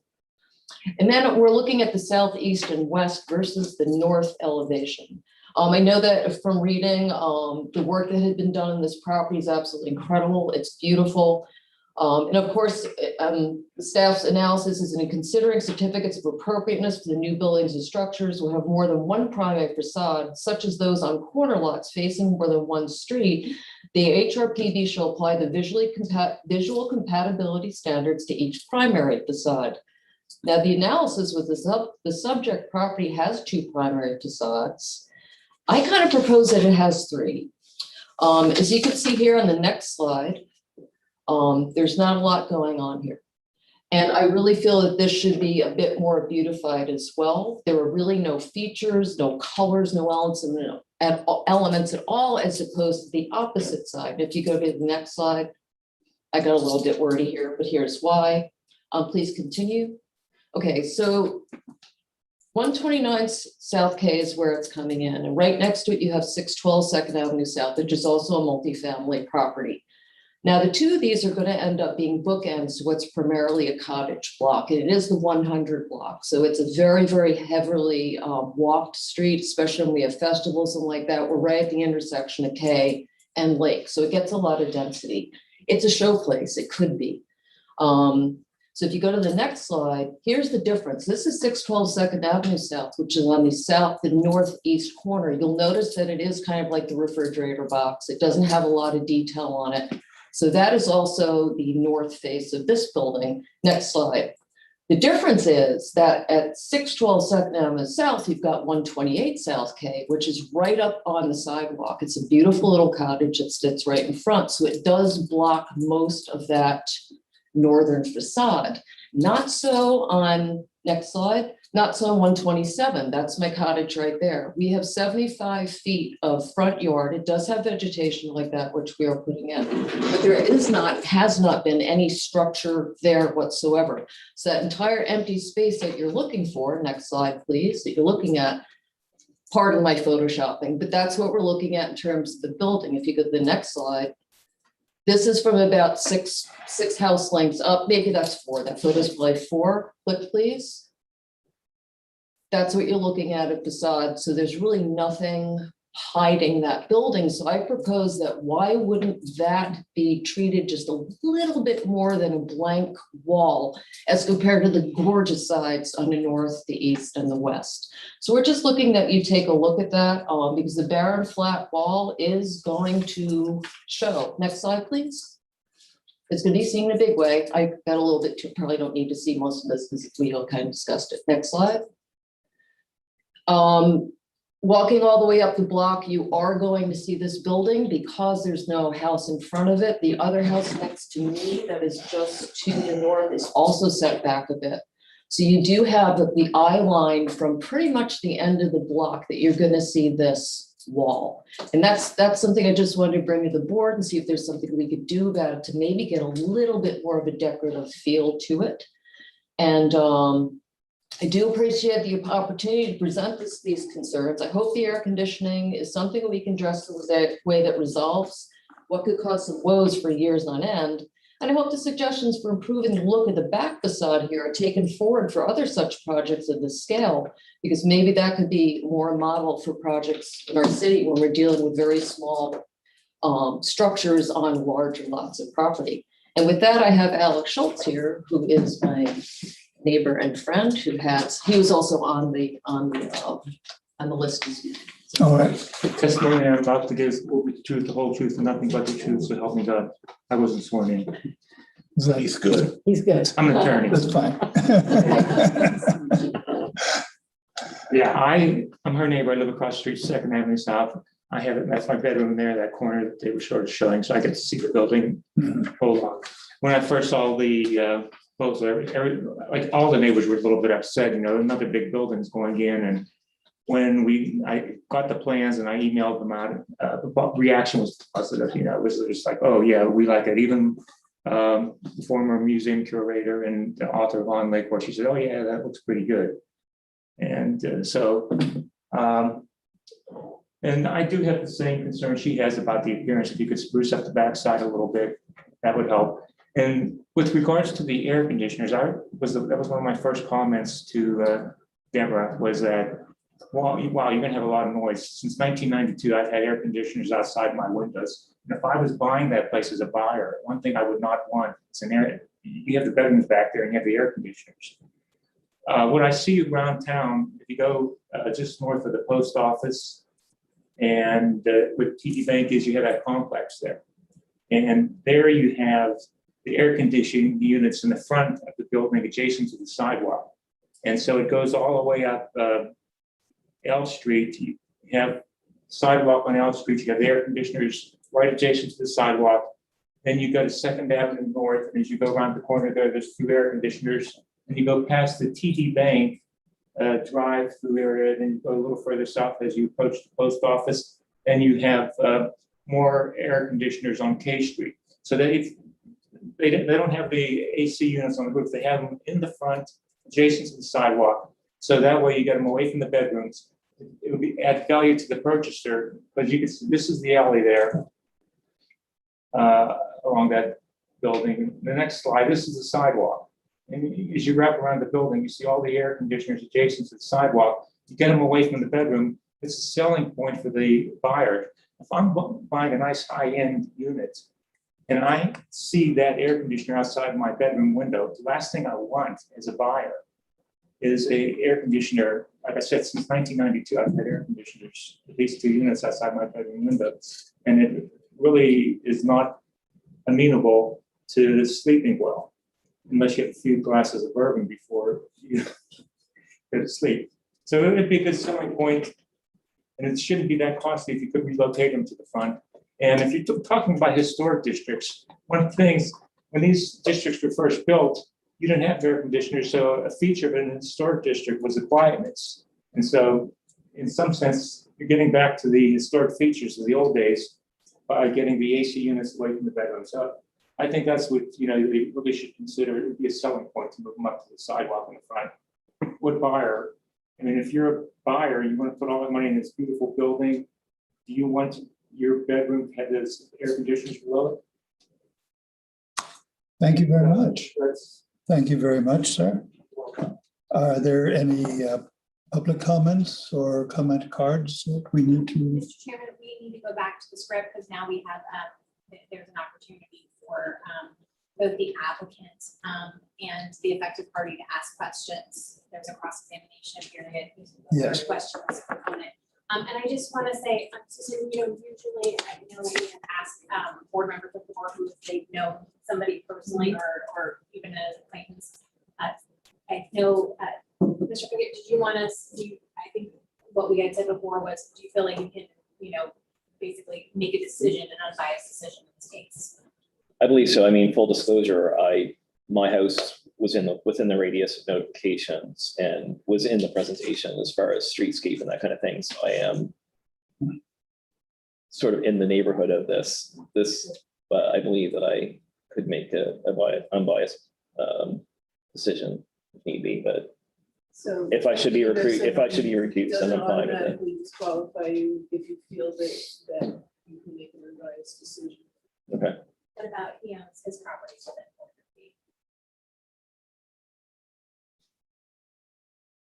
Still, the only conflict that would require you to abstain from voting would be an actual interest in the project that's being proposed. So it's not going to have any direct impact on your interests.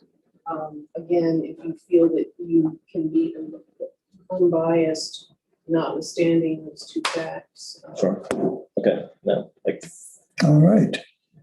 Shall we go into the cross-examination portion?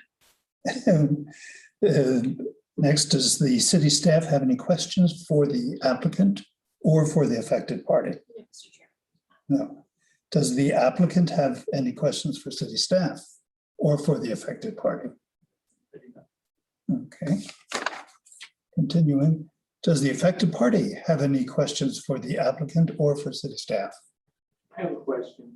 Yes. For the applicant. Is there any Come up to the microphone, please. Have you considered relocating the AC units to the front? Should I speak into a mic? You can just get kind of closer and you don't have to speak into a mic.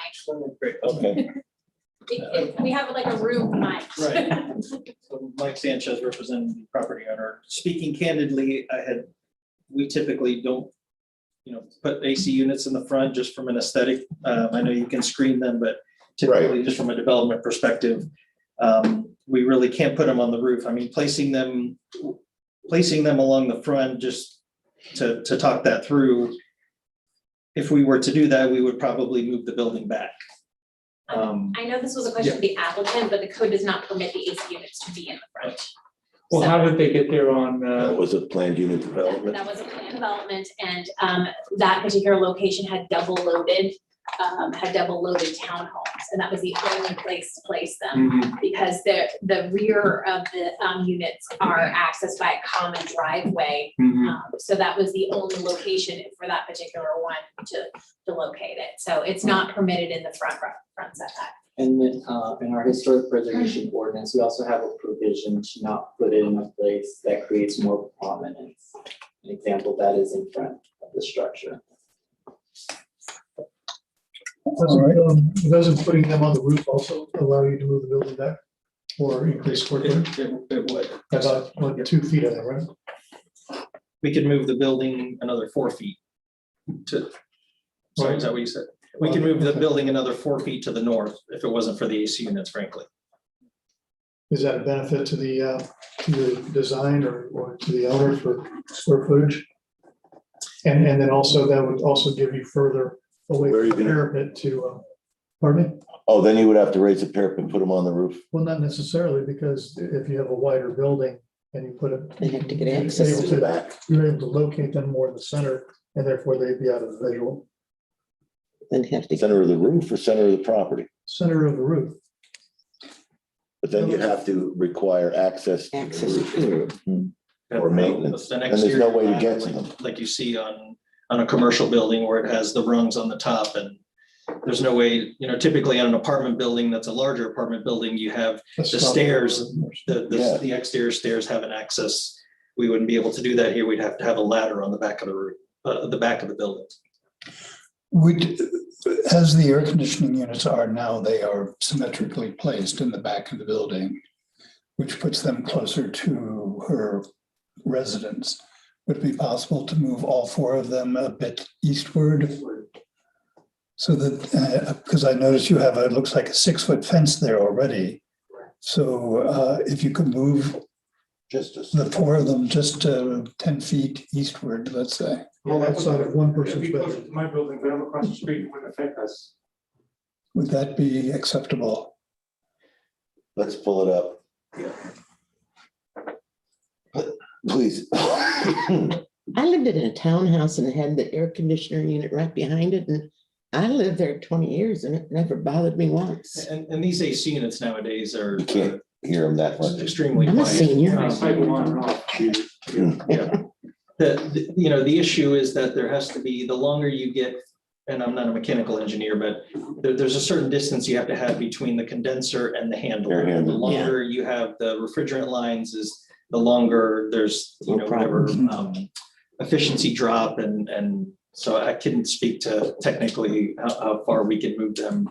I don't know that moving them 10 Could it be feet. put as a request? It's like anecdotally, I just had my AC replaced 3 years ago, and my condenser is about 5 feet away from my patio furniture, and I do hear the click when it comes Yeah. on, but I can barely hear it running. Yeah. So, I mean, I don't know if there's something, I've been told when I had it installed that they've changed the technology somewhat so that it's a lot quieter, because I know there are other air conditioning units in my neighborhood that sound like an airplane's taking off. Well, it's the older one. But yeah, I but had 4 right out my window. You hear my generator. yeah. I have a question for staff. Clearly, these are not permitted in the side yard, which is 5 feet. But they are clear, they are permitted by code to be inside of the, And you can actually Setback. place mechanical equipment in the setback, if it is not for existing structures, if there's no other place to put it. So if you have an existing historic structure, you can put it in the setback, which is why so many of them in the city as a whole are in the setback. But for new construction, it's obviously feasible to construct it and not put it in the setback. Can we see the, I guess it would be the west elevation? are we at a point where we are closing the public section of the hearing so that we will not hear from the applicant or the If you're abutter? ready to just move on to deliberation, you can do so, but you would not necessarily close the public hearing, you just move on to the next part. Move on. As It an would official. actually be, well, I mean, we're kind of trying to figure something out, and we need a little bit back and forth. Well, yeah, If you look at the west facade, which would be the alley, And in many cases, that's where all of the air conditioning condensers are, is in the alley. Okay, so in other words, like, what is the room on the left-hand side there?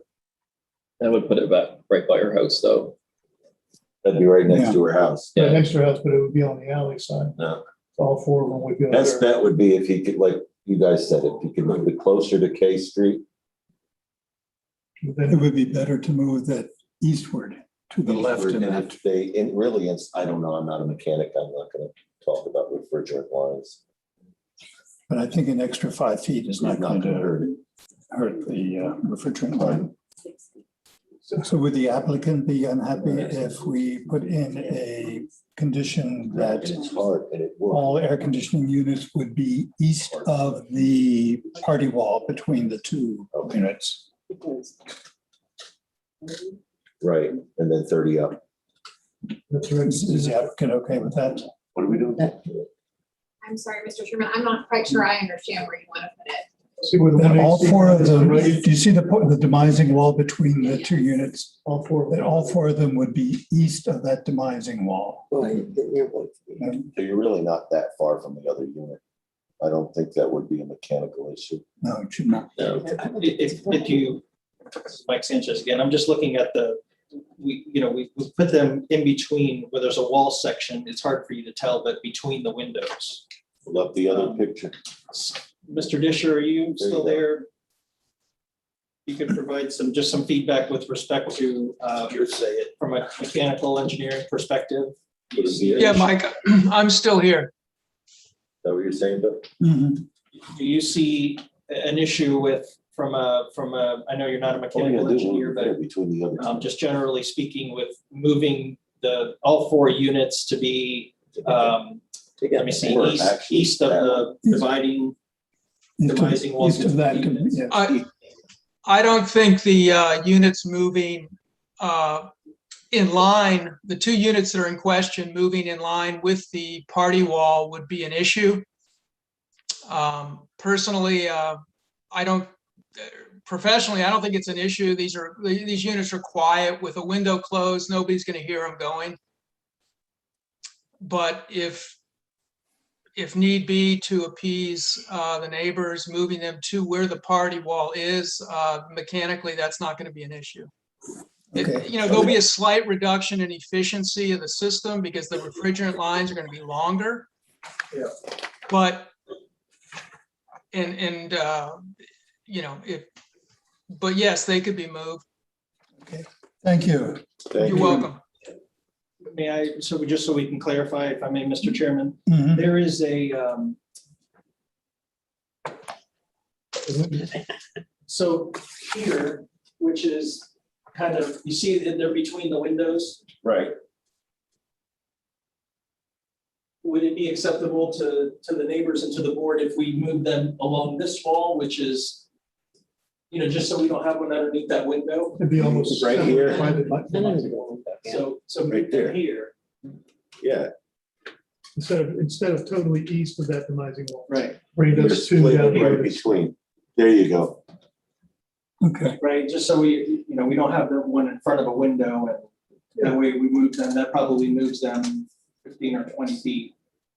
Or 15 feet, probably 10 feet. The thing is, you're moving them from one side of that window to the other side of the window. Right. So all right. now, the ones on top. Does that Well, sound good? if everyone seems to be okay with that, we can make that a condition of approval. I do live with my windows open most of the time, so I would appreciate. All right, good. Okay, being a good neighbor, congratulations. You've also touched on the issue of putting Yeah. buttons on the back windows and putting sills Right. match the front. Replicate. Is that sufficient? Is that okay with the affected party? What he's proposing to do with the back facade? The wall. We had already proposed that, Mr. Chairman. Right. So All that right, is. so that is what's- part of, that's, okay. That's what's in front of you today. The sills are not represented necessarily accurately. I believe they're going to be thicker on this back elevation. You know, the Frankly, other I thing I'd would- like to mention is, just real quick, is there's quite a bit of landscaping that's proposed. I was just gonna ask that, These are yeah. these are green buttonwoods that are 10 feet tall at planting and they grow. There's sable palms on each side, 3 groups of sable palms on each side of that. And the building is set back 20 feet and change from the road. So I know it wasn't to be disingenuous, but that the graphic that showed that big block of a building, that was bigger than what you're gonna see. So And the space between the building and her neighbor fence, 5 feet, 6 feet, what are? 9 feet. So there's enough for landscaping and all that. Okay. Yes, question. I don't disagree, and yes, my PowerPoint and my Photoshop. Can you please come back to the microphone? Yes.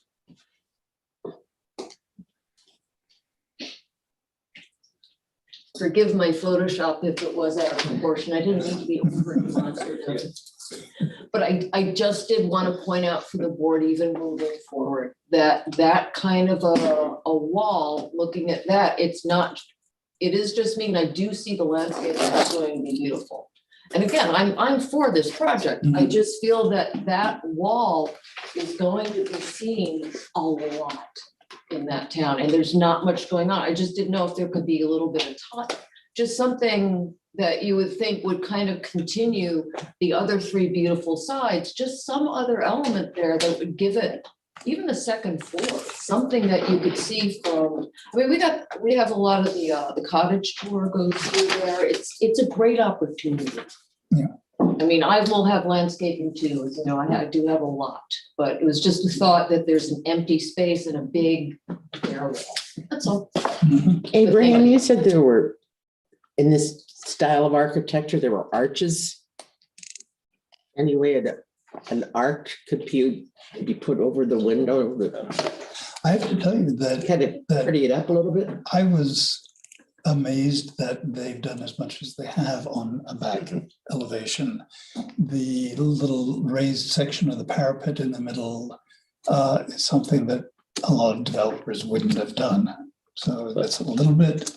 But I do agree. I mean, I walk down that street all the time, and that building is going to be pretty prominent. It is there's multiple facades on that building that, you know, you're going to see most of them. And I do agree that there's multiple little treatments and materials or whatever that are on the south side of the building. And there's a pretty significant difference between the north side of the building. So I wouldn't be opposed to asking for a little bit more dressing. A little Side of the building. Something specific? Do you have something specific in mind? I don't know if they can incorporate some of the materials that they have that they're showing. On There's the, an inset detail. If Yeah. you go back to the previous slide, Abe, there's a little inset detail at the top. I like that the little half circle. The little half circle. yeah, that was one of the things I was looking at. That Well, that would add a little color maybe on the other one and. if we go back to that, That would help. I mean, you're only gonna see the front 4, go back, I'm sorry, please go back to where we were. The 4 windows closest to K Street is basically what you're gonna see when you're walking up the street with all the landscaping. Maybe the 2 closer to K, those cool little things that go over the barrel tiles. So I was just thinking that was Just adding 2 if the owner would agree. I mean, I don't know how, I don't like spending other people's money, but These bracketed over. yeah, those. For the doors, yeah, that's what I was thinking. Something Maybe just the one front here, 2 one and here. 1 there. What do you think, William? Sure. I think that would help. I have to say, I think those canopies over the doors serve a purpose, and just to add them arbitrarily over those windows isn't going to do anything. And it's going to weaken the ones that are already there. I mean, Okay. they're actually there for a reason. So All right. I think there are other ways to do it. I like the idea of a medallion or an inset up there. I think perhaps there could be more jointing in the stucco. There's already some stucco joining shown. Perhaps you can break up those panels a little bit more. Maybe where the parapet steps, you could introduce vertical joints there. I think there are ways that are more genuine, or even if you were to do something like the faux shutters that you had in the front elevation, you can insert those somewhere. That would help. I've got a comment. I mean, as I'm looking at this elevation, there are 3 downspouts and also then overflow scuppers up there too. And I've seen on similar buildings where they have basically terracotta scuppers that come through the parapet wall. It would be the overflow. They could make that. It would add some color to the 3 scuppers that you see. And then also they could do something with color on the downspouts. I don't know if that makes it look even more industrial, but I mean, if they did something in terracotta color to enhance that, I think, you know, that between that and the landscaping over there, I would be a little concerned with putting shutters around 2 windows on one end of it. Right. Or anything over just 2 windows. Yeah. I think it'd take away from the. Definitely. You know, a symmetry slight of it. change in color. You see the raised section of the parapet. Right. And the 2 ends of that. If there were reglets, little markings going vertically down from that, so that the center section would be maybe a slightly different color. That's, yeah, right. It wouldn't cost anything, and all you're doing is putting in some demarcation lines in the stucco and changing the color a bit for that center section to break up the length. How's that sound? Okay. I think that sounds good. And I think that, you know, we have to say too, I agree with what you said earlier, William, about the added detail in that parapet. That makes a huge difference in this back elevation. I have to say that it's a simple elevation. Just do simple things to it. Don't clutter it up. It's got a nice rhythm to it. It's probably not something that everybody wants to look at, but it could be so much worse if you started junking it up. So I think that just simple responses to it, exactly like what you were saying, would make a huge difference. All right.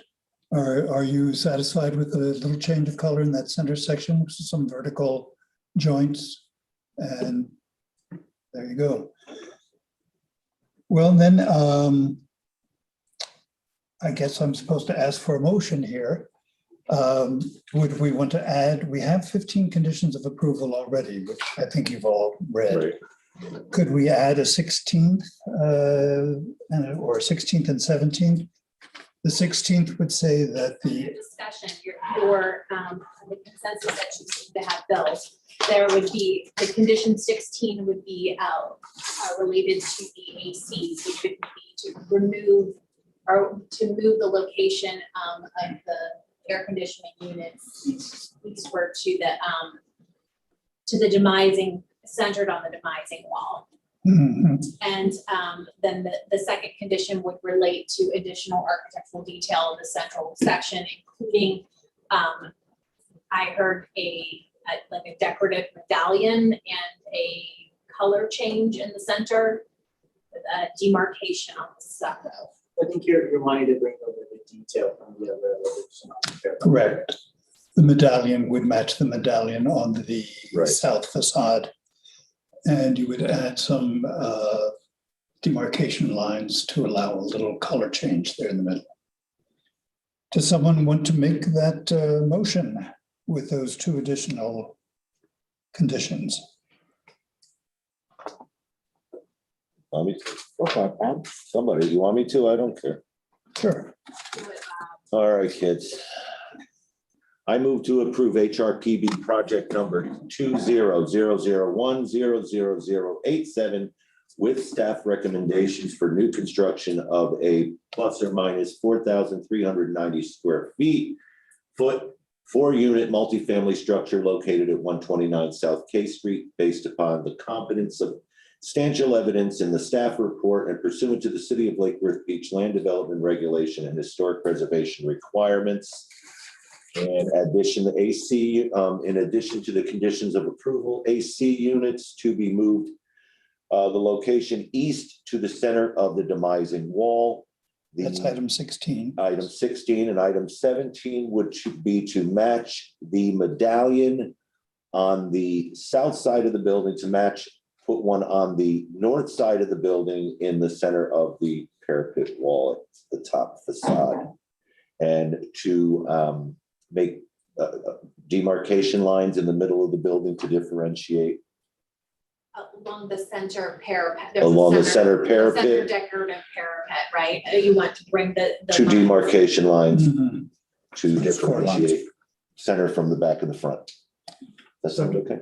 Okay, seconded by Chip. And just for clarification, staff would approve the final configuration of the demarcation lines and everything. Right, approved by staff. Mhm. All right, did you get that? Let me make a comment while we're in comment. Mhm. You know, this is great that the neighbors showed up and has been working with the architect and everything else. I can't tell you how much that helps with our decision-making up here. And so thank you very much for participating. And that's a beautiful building. That's gonna be a real. That's gonna be Yeah, very I took a nice. survey the neighbors, we both did, so we sort of bring the feel of the neighborhood here and. And we thank your neighbors for, you know, contributing to. I would like to compliment Abraham because he gave a lot of direction as to how to manage the situation, and it was very much appreciated. And I did what you said. Very excellent. I'd like to make a comment as well. I also think it's a really good project. I'm pretty well aware of the previous history of that property. It was pretty sordid, and it's a welcome improvement to what's coming into the neighborhood, so. So they're going to name it May Square? I have a comment or. I have a feeling the police will be there less. How is the CRA involved in this project? There is a CRA comment in our packet. Oh, yes, so they're part Do of that the together. site plan review team. So they either provide a comment if it's in their area, or they say they don't have any comment because it's not in their area. Interesting. CRA, yes. All right, we have a motion and we have a second. All in favor, aye. Aye. Opposed, nay. Thank you all. Motion passes unanimously. Thank you. Thank you. Good luck. Well done. Thank you all. Well done. Okay. You have an upkeep. Yeah. All right, well, let's go on to our next project. You go down.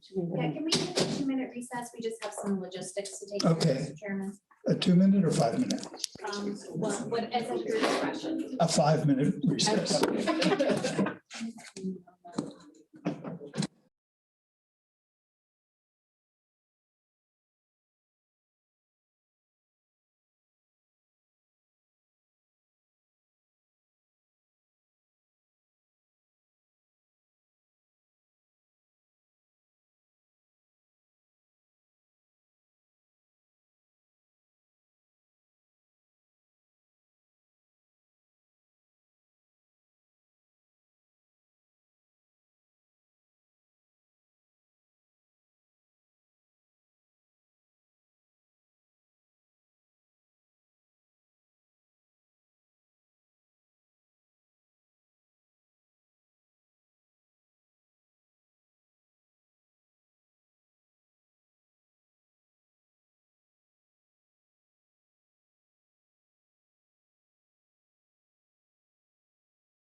Excuse me. Sherry, you're muted. We can't hear anything.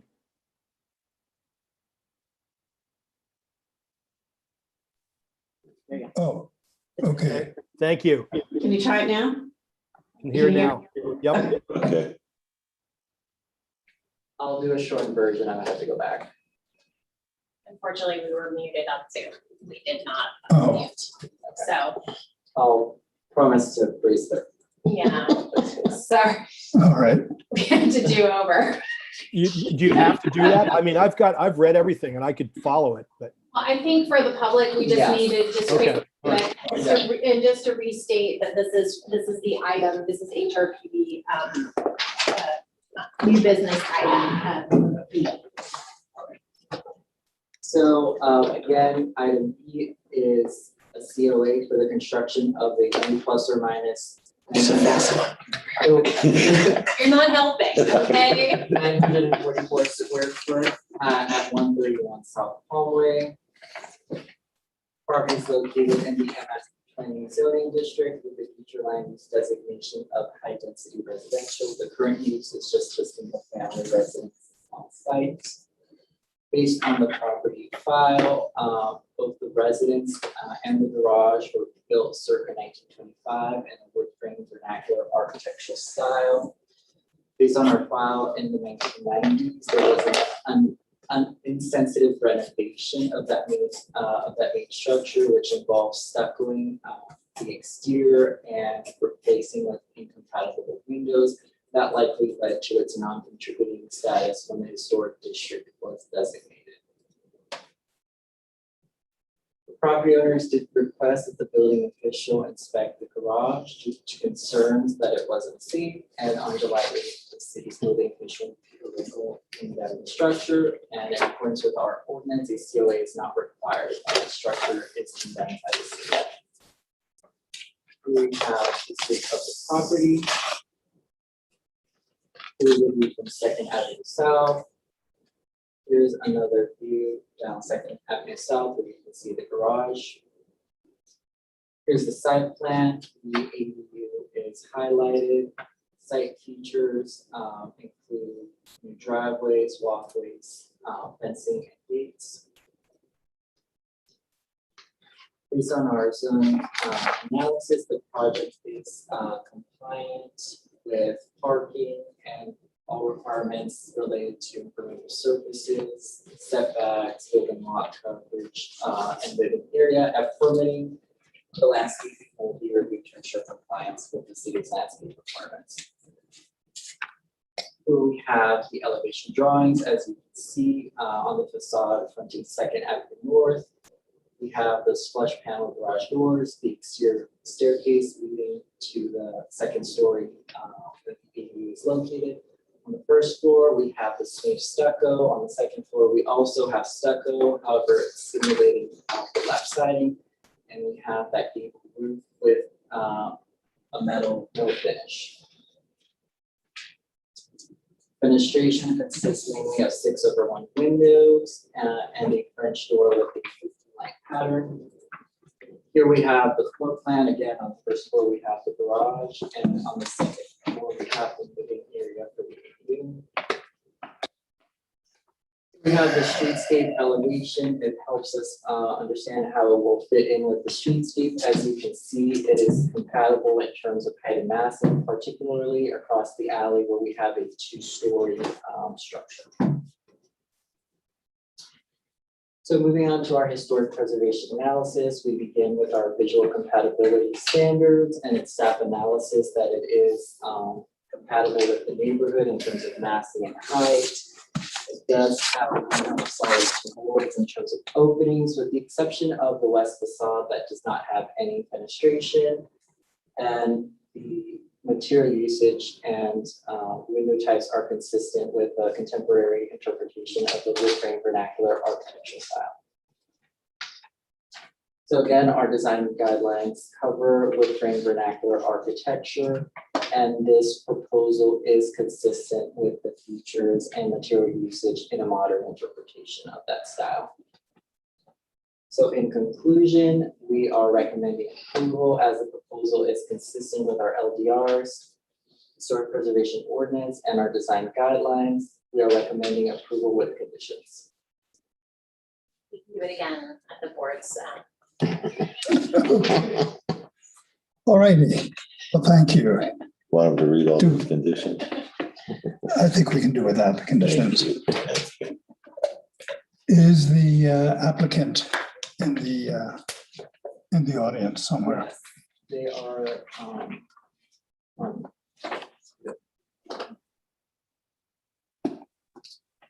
Does the applicant have additional comments to make?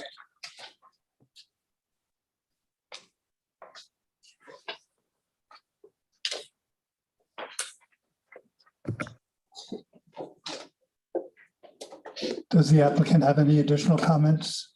Mr. Hartman, you're muted. Hi, can you hear me? Okay, and you are you sworn in? Yes, I was sworn in. All right. You've heard the review. Do you have anything else to say before we go into our executive session? No, Mr. Chairman and board, I'm happy to be moved in here finally, and I look forward to fixing up this entire house and bringing it back to the original intent, I hope, and I look forward to working with all of you to do that. All right. Do we have questions from board members? I do. Okay, go for it. The primary structure currently has a metal roof with a color on it. And the proposed structure is going to have a metal roof. Will that Metal be? roof. Pardon me? A metal roof. It'll be a metal roof too. Are we going to require that it matches the color in the front or? Okay, the question is. So it's been proposed with a no finish, consistent with how we've been conditioning metal roofs. And also in speaking with the architect and the owner can probably clarify more. I think eventually there's also window replacement. So the idea is that over time, it would be kind of restorative in terms of windows that are more consistent with to the main house. Windows and roof. Well, can I ask the owner that? I mean, if eventually he's probably going to replace the roof on the primary structure, would you want that time to bring that to mill finish, or would you like us to consider having the roof in the rear match a color combination you got going now with the front structure? Do you have an answer for that, or? Yes, we have a proposal from a roofer to change the primary structure to a milled finish roof. We're going to move forward with that and then match the garage structure to our okay, already match. Okay, that answers that. No problem. Other questions? And I'm to understand the garage has not been demolished yet? Right. No, I'm waiting for the next order, but.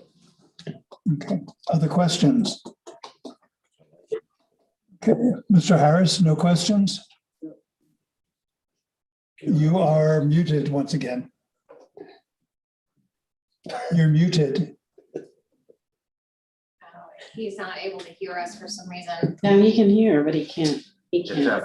There we go. There we go. There you go. All right. So I have a comment, not really a question. I just have a comment regarding some of the detailing. Do you want to talk? You want me to talk about that now? Yes, please do. Okay. There should be, if this is going to be read as a lap siding top above a stucco bottom, there should be some sort of a band board or skirt board at the base of the simulated lap siding to cap off the stucco, where there would typically be some sort of a drip edge or something to shed the water as it runs down the building. That's a good point. In fact, you would expect that the lap siding would be slightly proud of the stucco.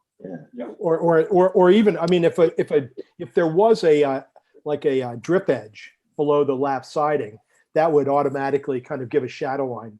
And you wouldn't have to, because I know this is simulated, it's part of the stucco finish, but a drip edge at least would make a difference, and a skirt board below that would make it read even better. Okay, good point. Whoever does the motion might want to add that as a. Or do you term it as a differentiation or a drip edge, or how would you, is that okay? You could just call it a skirt board with a drip edge. Skirt board with a Skirt drip board edge. with a drip edge, already. Other questions, other comments? Any comments from the audience? Well, I think we've done everything we need to. Can I hear a motion? Yes, first before the motion. To Judy's point, and we forgot to include this, and we included with another property that had a condominium, we should probably include that concurrently or prior to the permit for this ADU, the garage is to go. Otherwise, their calculations would all be off in terms of building lot coverage. So you would add a. Prior to. Or concurrently with, they will have to submit that permit for demolition in accordance with the condemnation order. Okay. I would think, I'm just gonna add to what Abe's saying, I think what it should probably be is that prior to the issuance of a building permit for this project, the existing garage should be demolished. Before we issue the building permit for the new structure, the garage should be demolished. All right. I move to approve HRPB project number 21-001-001-00190 with staff recommended conditions for a certificate of appropriateness for the new construction of a plus or minus 944 square foot accessory dwelling unit located at 131 South Palm Way based upon competent substantial evidence in the staff report and pursuant to the City of Lake Worth Beach land development regulations and historic preservation requirements. Also adding condition number 19, exterior stucco, a skirt board with drip edge shall be added. And number 20, prior to the issuance of the permits, Let's just say, you know what, let's do it, that a permit, that they will require a demolition permit. a demolition permit prior to, or just Issuance of the permit for the. prior to the issuance of the permit for this project. So there.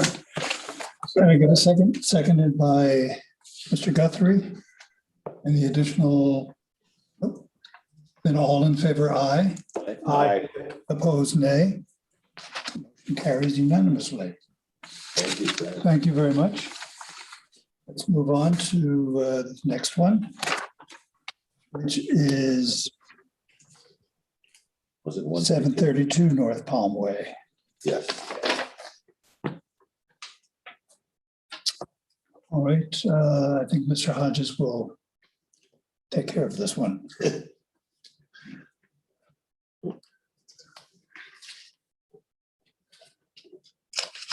Yeah, thank you, Mr. Chairman. Again, for the record, this is Jordan Hodges, Senior Preservation Coordinator for the City of Lake Worth Beach, and this is item D, which is a certificate of appropriateness for additions, exterior alterations, and site improvements, and a variance from base flood elevation requirements for the property located at 732 North Palm Way. The subject property is a 50 by 135 platted lot of record located on the southeast corner of North Palm Way and 8th Avenue North. You can see the parcel highlighted there. It is in the single family residential zoning district, and its current use is a single family residence. So the property was designed by Seacrest Homes for a Walter Eisenberg in 1949. It is a pretty typical masonry minimal traditional building. Post-war building, casement windows, some cross gable configurations, smooth stucco exterior, and some decorative brick and masonry accents. Minor alterations over time, including the replacement of the concrete tile roof with asphalt shingles in 1981, and the construction of a masonry perimeter wall. As you can see, at the same time of the house's construction, there was also the construction of a detached garage. These are some current photos. So this is coming from North Palm Way. So this is the legal front of the property facing North Palm Way, but it is the side of the house. This is the front of the property. You can see that it's a very tall masonry sidewalk. It's almost over my head, so or it might be a little over my head, so around 6-7 feet tall. And this is that detached garage. But per the designation report, both structures are contributing resources. So again, this application has a couple different requests. It has 3 requests for additions totaling about 869 square feet, window and door replacement, conversion of the existing garage into habitable living space, which will be a pool cabana, site improvements, and a variance from the base flood elevation requirements. We'll go ahead and go through the request for the additions and the alterations first, and then we'll move on to the variance. So this is the proposed site plan. You can see the 3 proposed additions are shaded. In the front yard off of North Homeway, you can see a new parking area with a ribbon-style driveway and new pedestrian access. The second spot for the vehicle parking is located between the easternmost addition and the existing garage, which is proposed again to be converted to a pool cabana. You can also see a new paver deck and in-ground pool to the rear of the structure. So the request is consistent with all site data requirements within the zoning code. The proposed site plan and all the architectural drawings were included in attachment D of the staff report. But per FEMA regulations and local ordinance, a substantial improvement may occur when planned improvements exceed 50% of the appraised value of the structure. And when that occurs, the property must be brought into current compliance with all regulations, including base flood elevation requirements. So the Palm Beach County property appraiser, their 2020 assessed improvement value for the building, again, this is just for structure, was $124,106, which provides around $62,000 of improvements before it's considered a substantial improvement. The applicant did submit a project valuation, which came in at $135,990, which is going to exceed that substantial improvement threshold. So that will require that the entire structure and additions be raised to 9-foot NAVD. The current floor elevation of the primary structure is 6.3 feet NAVD, and the garage structure is listed at 4. The architect is proposing to raise the garage floor by approximately 4 inches in the proposal, which would bring the garage height to 4.33 feet. Again, as the structures are contributing resources, they are eligible for the base flood elevation variance, but we'll go ahead and go through all the planned improvements first. This is the floor plan. As you can see on the left of the screen, the proposal includes adding a new addition to the legal front of the property, which will create a new front facade. This includes a covered porch, a foyer, and a home office. To the bottom of the screen, the addition adds 2 bedrooms with 2 ensuite baths and closets. And to the right of the screen, you can see the new master addition. You can also see the proposed pool cabana layout with a living area, kitchen, and bath. So again, the building is located on a corner lot that was designed to face 8th Avenue North, although the legal and typical front faces North Palmway. The west facade of the existing building is a side facade, which does not have a pedestrian entry point. The proposal's addition for the west facade features a staggered wall and gable design and includes a new covered entry addressing North Palmway. You can also see the proposed window replacement in the drawing. The applicant has selected to utilize new single leaf casements to replicate the existing French casements in the building. Here you can see the north elevation fronting 8th Avenue North. The project architect chose, you can see the north facade of the front addition to the right of the drawing. The project architect chose a decorative breeze block for the porch railings and added new casement window based off of existing opening sizes. You can kind of see in the middle portion of the residence to the left of the center gable, that was originally designed as a screen or an enclosed porch with a 3-bay opening. You can see those openings have metal louvers and shutters on them in the photo. That is being changed to 2 casement windows. And then to the left of that, there's a new gable addition that utilizes faux openings with closed shutters. And then you can see the detached garage to the left. The garage door on the north facade is proposed to be removed and infilled with 3 doors, utilizing recessed panels and 4 light windows. The doors will be molded together in the existing openings, with 2 being fixed doors and 1 being operable. The garage conversion also includes raising the beam height of the building by 4 feet and changing the roof type from a hip configuration to a gable configuration. Staff does have concerns regarding the additional height and change in roof design. The building was designed or designated as a contributing accessory structure on the property, and single bay, single story garages were historically designed to be secondary and subordinate to the residence and prominence. The additional height proposed for the garage increases its roof height above that of the residence, which is atypical for detached garages of the period.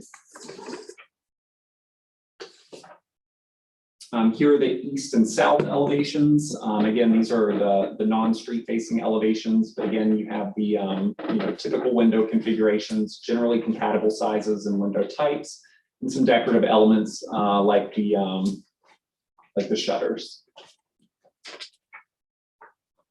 The applicant has also submitted a streetscape along the North Palmway and 8th Avenue North corridors. The proposal does change the massing and design of the residence, but not in a way that substantially alters its impact on the streetscape. Staff's concerns largely lay with the additional height proposed for the detached garage, which now becomes taller than neighboring residences, as you can see in the 8th Avenue North streetscape on the top of the slide. As mentioned earlier, due to the determination of a substantial improvement, the finished floor elevation is required to be raised to meet current base flood standards. Again, the current floor height of the primary structure is 6.3 NAVD, and the garage is going to be 4.33 NAVD. The property is located in Zone AE, which requires an 8-foot elevation for finished floors. Florida Building Code also requires a 12-inch freeboard on top of that, so they're required at 9. Because the subject property is a contributing resource within the Northeast Lucerne District, which was designated by municipal ordinance, they are eligible for the base flood elevation exemption. Do keep in mind that contributing buildings are the only properties eligible for this exemption.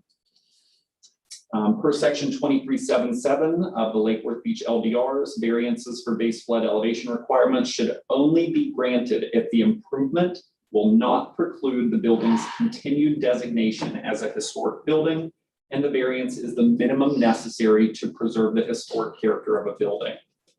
It is staff's analysis that the proposed additions and exteriorations to the residence will not preclude the continuation of the structure's contributing designation, as the proposed improvements are generally compatible with the existing structure and the masonry minimal traditional architectural style as defined by the Lake Worth Beach design guidelines.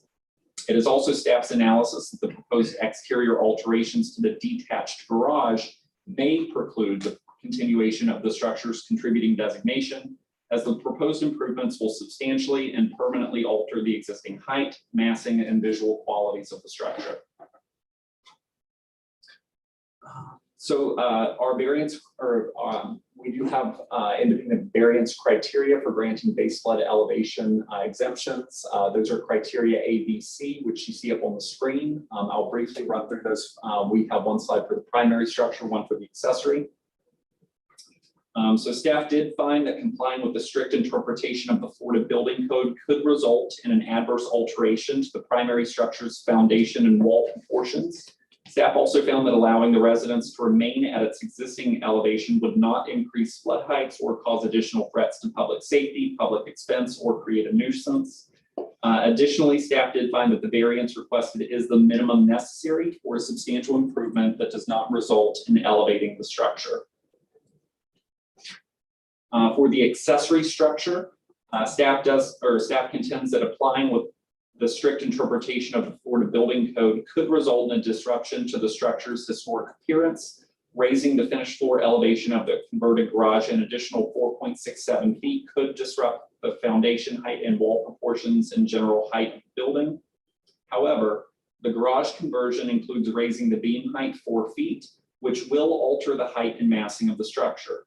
If the board deems the proposed height alterations to the accessory structure to be visually compatible, a variance may not be required to accommodate the adaptive reuse of the space's living area because the floor could be raised to current requirements due to the additional interior height. Additionally, the variance is likely not the minimum necessary to allow use of the detached garage as additional living area. And again, if the board determines that the height alterations are visually compatible, the conversion of the detached garage could take place without a variance, as there will be enough headspace to accommodate the required finished floor elevation. Staff recommends that the board review and discuss the variance criteria to determine if the variance may be granted. We'll do a quick historic preservation analysis for the additions. They are generally compatible with the masonry minimal traditional style. They have compatible opening sizes for windows and doors. They're placed at regular intervals to create a generally balanced facade. Additional detailing such as wood shutters, decorative circle attic vents, and typical window sill details are included. Staff finds the additions to be largely compatible, and the visual compatibility criteria for additions and exterior alterations were detailed in pages 9 through 12 of your staff report. For window and door replacement, the proposal is generally design guidelines compliant. If the request came before us in an administrative permit, we could approve it administratively with the conditions of approval that we've attached to the application. One item that we, it's not really evident on this facade, but on the west and south elevations, they are proposing new, I think 15 light French doors.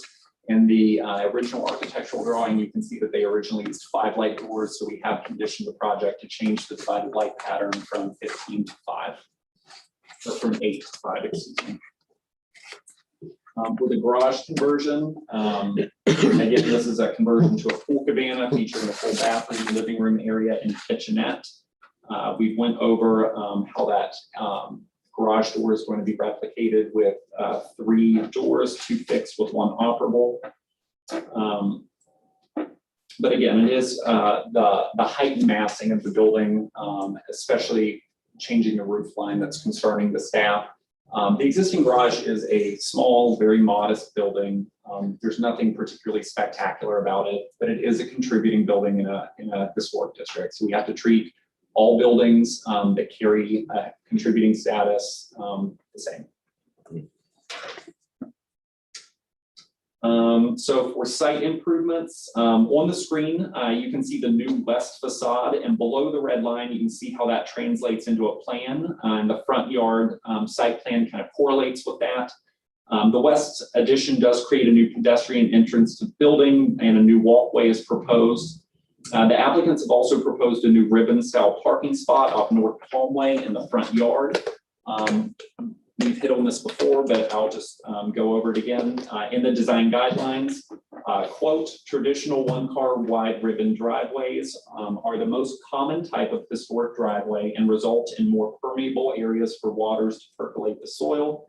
Driveways should be located to the side of the house unless leading directly to a carport or garage. It is rarely appropriate for a driveway to terminate at the front facade of a house. So again, the parcel has to retain 2 off-street parking spaces. With the conversion of the garage, you're losing 1 of those spaces. And while the ribbon-style driveway is very appropriate, its placement may not be. So we just wanted to point that out and see if you had any discussion on that. In conclusion, the proposed additions and exterior alterations are generally compatible. Staff recommends approval of the variance and base flood elevation requirements from the Florida Building Code for the primary structure, as the structure meets the eligibility requirements, and as the proposed improvements would not preclude the continuation of the structure's contributing status. Staff recommends that the board discuss the compatibility of the new driveway placement, the proposed alterations to the garage's height and roof line, and a variance for base flood elevation requirements for the detached garage to determine if the proposed improvements would preclude the continuation of the structure's designation. I can walk through those conditions now, or we have the applicants here with us this evening. I believe we've also had 1 piece of public comment. Okay, thank you very much. Does the applicant have anything to add to the proposal?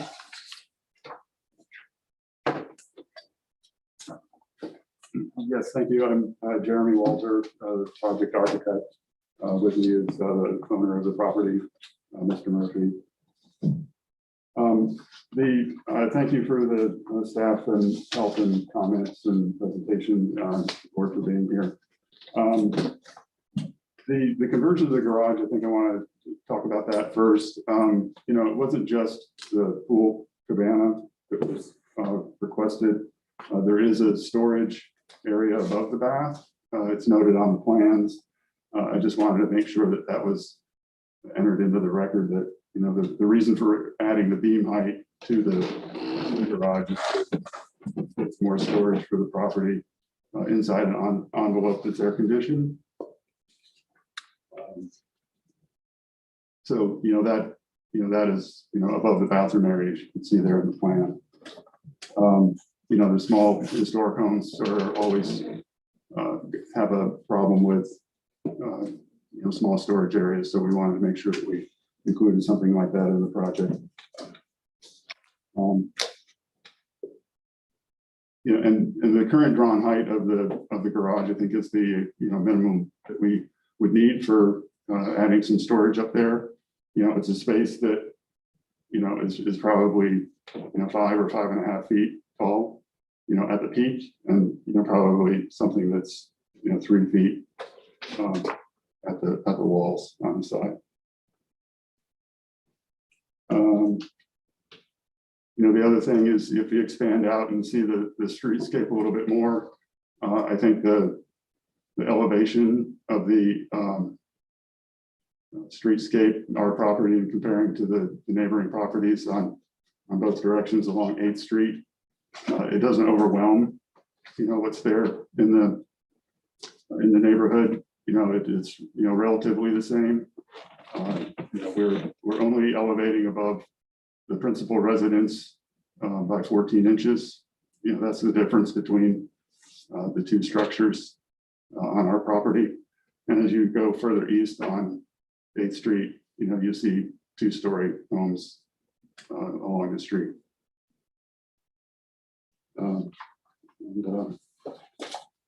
Just one other point of note is diagonal across from our property that's not seen on the streetscape. There are full 2-story structures, you know, on the corner lots, you know, with full 2-story accessory buildings. So, you know, there is an expanded compatibility for, you know, a higher structure, you know, on this property that's not necessarily, you know, in the streetscape. Thank you. Okay, thank you very much. Do we have questions from board members? Questions? So the only reason you want to get more height to the garage is for more storage? Yes. Other questions? Hearing no questions, can we have the comment read into the record? Sure.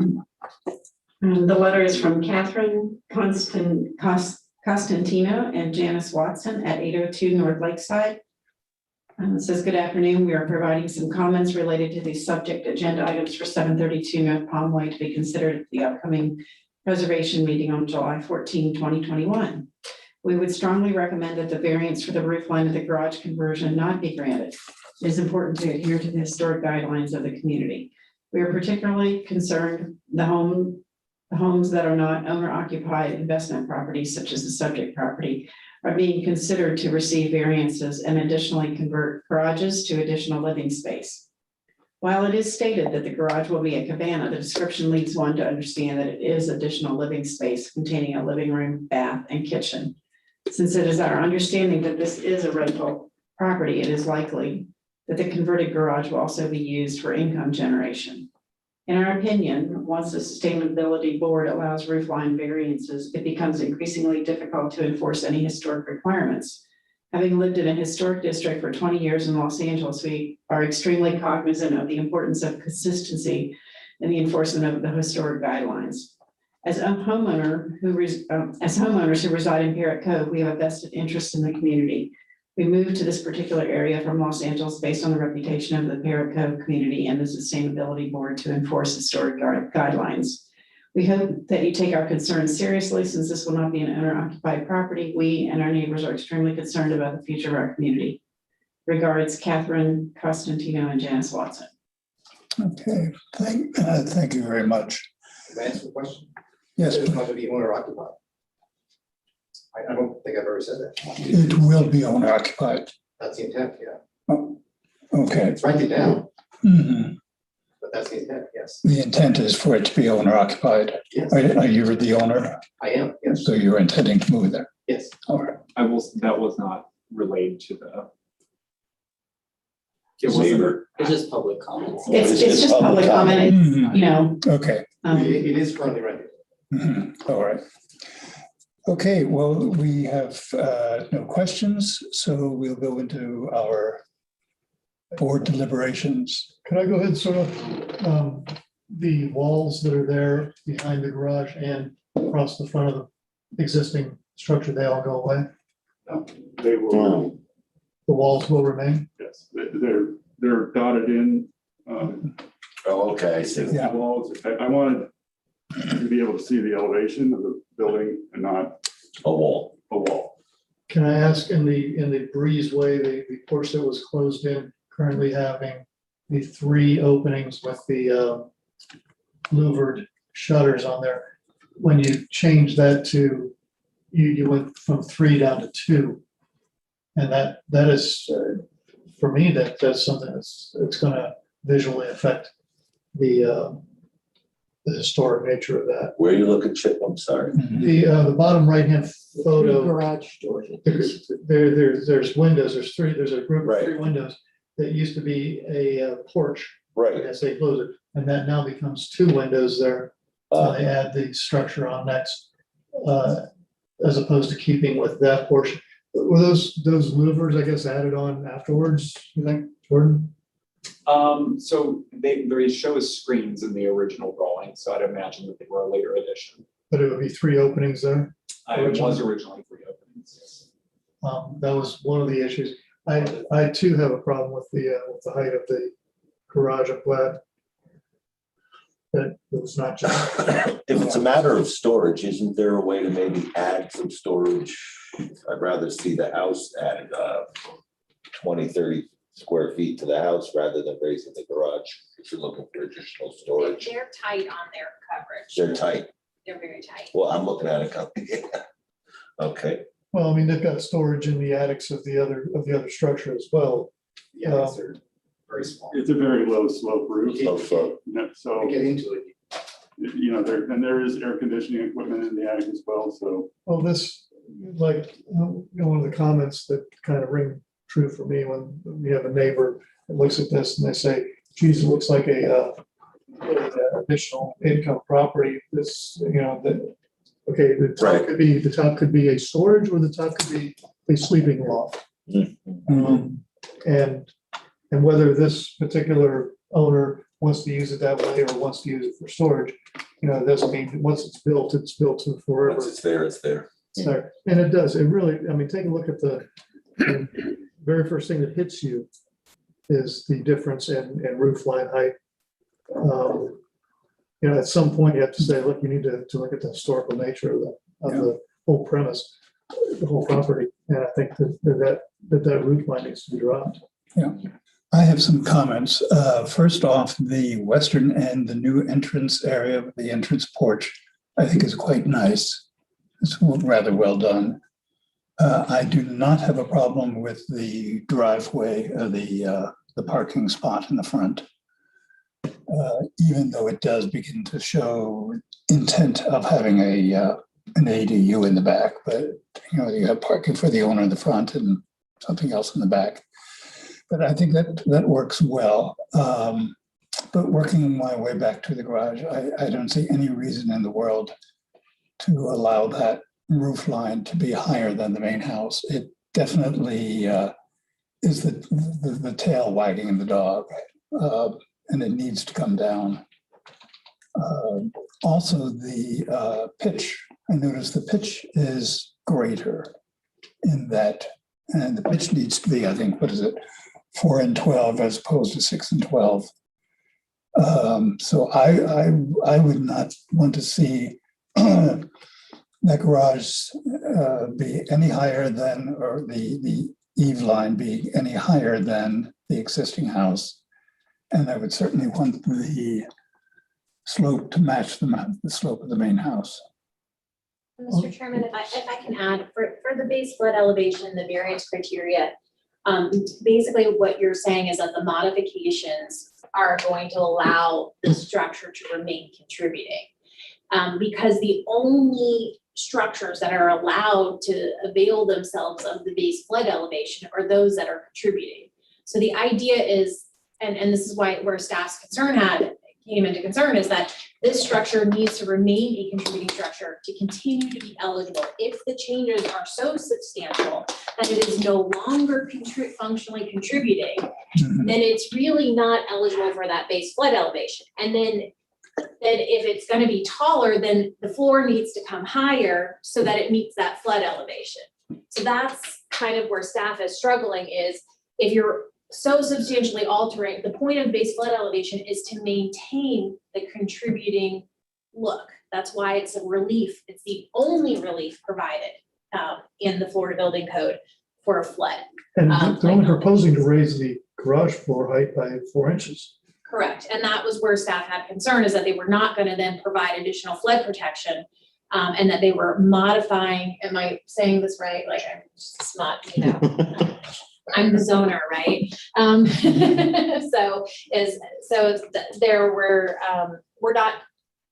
We have to keep it contributing to get the benefit, right? So if it's no longer going to be contributing with the changes, then are they still entitled to that benefit? And that's where we're staffed, the philosophical, the larger picture. Is it two separate things? I mean, is this one structure and then the house is the other structure? Correct. Yes. Okay, so they do split up on that.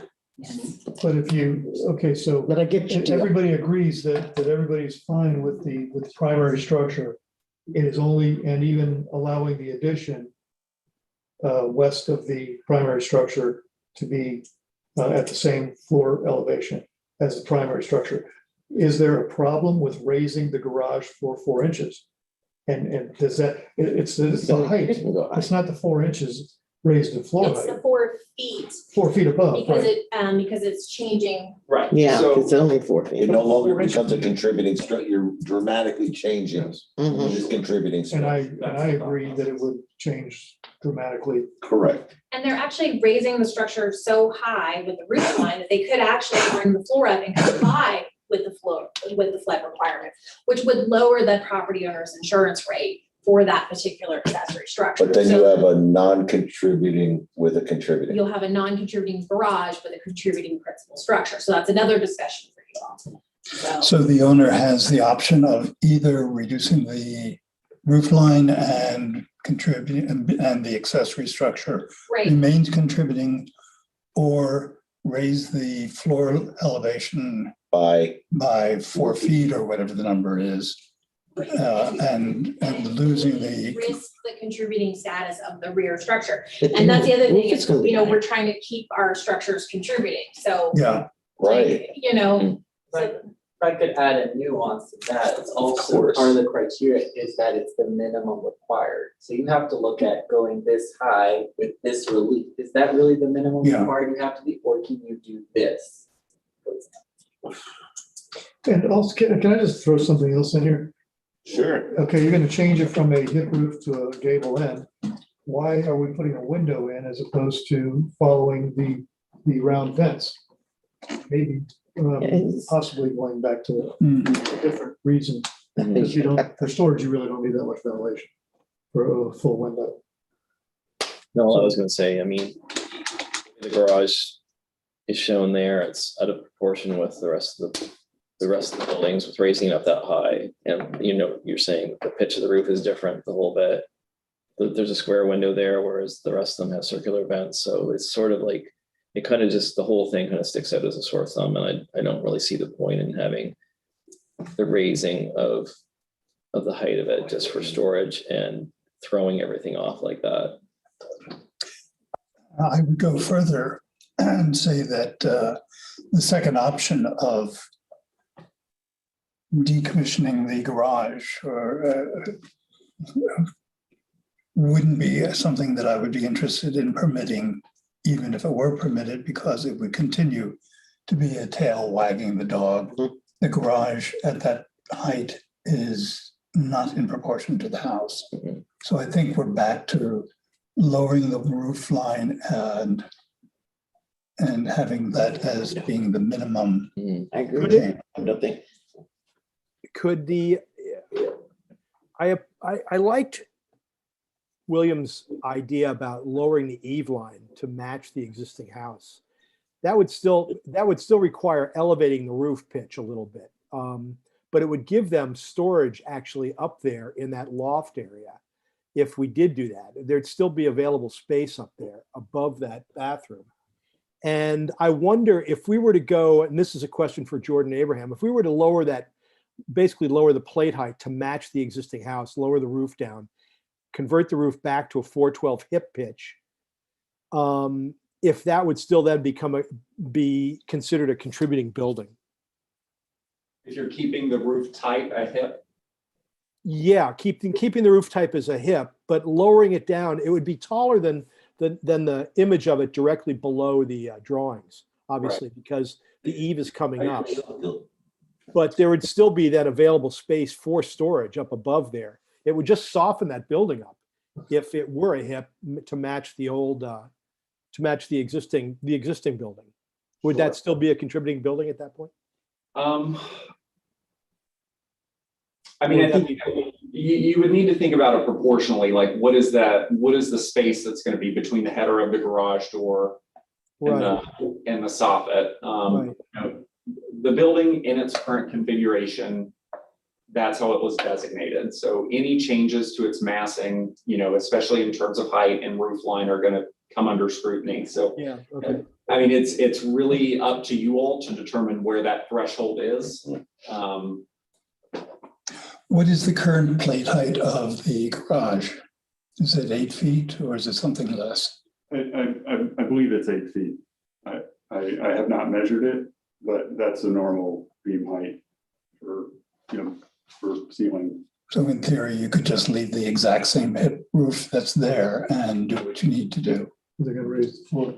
Well, The floor is going up keep in 4 mind, inches. It has to, if it's converting to living space, it's going to have to meet the finished floor elevation requirements, not the floodplain requirements.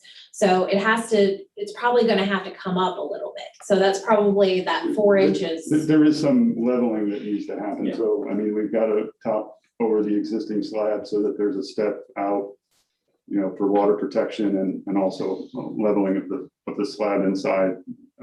But it's not a code issue. It's a building code issue for finished floor elevation, but it's not a flood issue. So you have, it's 18 inches from crown of road. Oh, or okay. Yeah, that. 12 inches, sorry. For finished space. Okay, yeah, so it's a I was good issue in under that the way. impression that this was a cabana, not an additional dwelling unit, Well, it'll be finished living space. finished living space. And habitable space. Yes, and we have placed conditions, so, you know, it's not allowed to have a range for the kitchen, be rented separately, or have a water meter, since it is a single family residential. Let's go through the conditions and see if there's a I just way. want to add also to, you know, the floor has to come up a little bit, but probably the roof has to come up a little bit, because if it's a new conversion, it has to meet the ceiling height requirements. Yeah. It's not grandfathered in as an existing Yeah, structure. because if the plate height is only 8 feet now, it would be 7, 8. Then you've got this and that doesn't, when the time. So the roof is going to have to come off regardless. Yeah. So whether it goes back as a hip or a gable You're gonna is, need probably a little bit.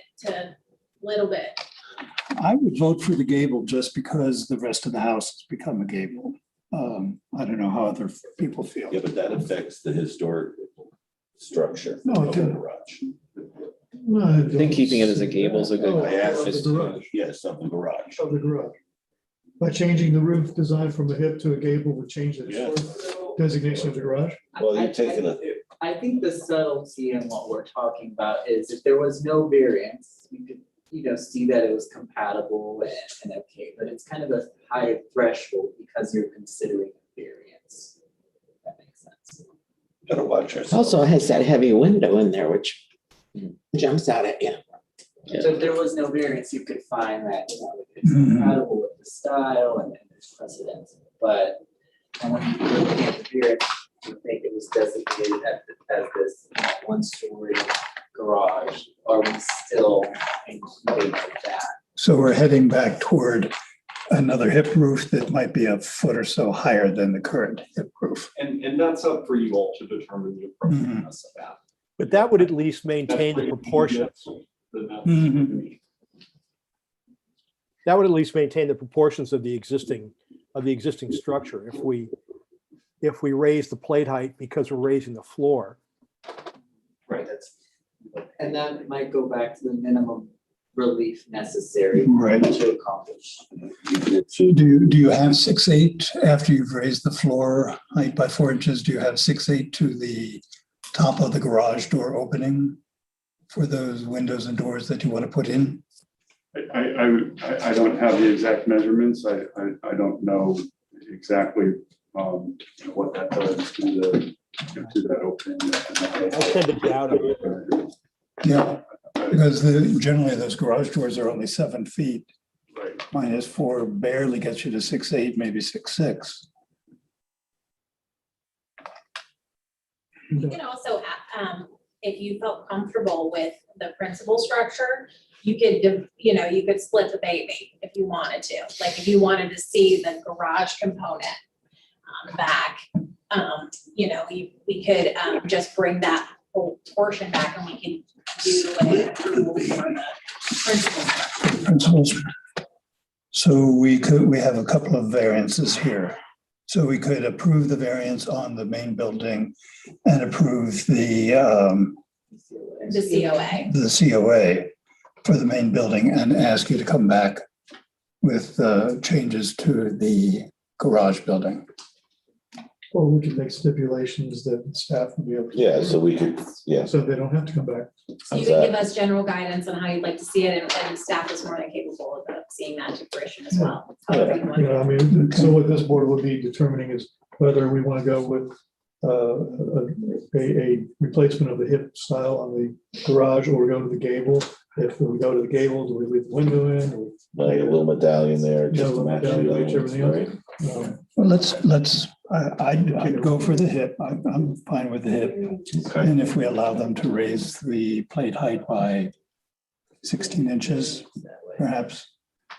As long as it doesn't exceed the height of the other pitched roof. Yeah. Let's just say That's a equal good to or point. below, it's a secondary structure. Yeah.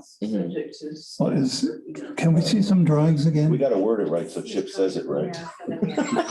Chip ain't gonna say it. No, good. Let's go back and see the difference between the current hip roof height of the garage and the current eve line of the main building. 8th Avenue side of the house. Is that more than 16 inches? I'm not going there.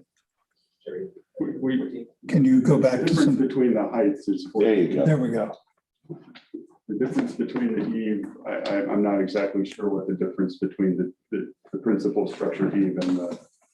It's an accurate. Uh-oh, he got up. I'm gonna find her. Uh-oh. I'm gonna bring these things. So we're looking for a My hip cat roof likes to- here, My cat doesn't the care. spring line of which would be not higher than that. Yeah. So we need to put some dimensions to that.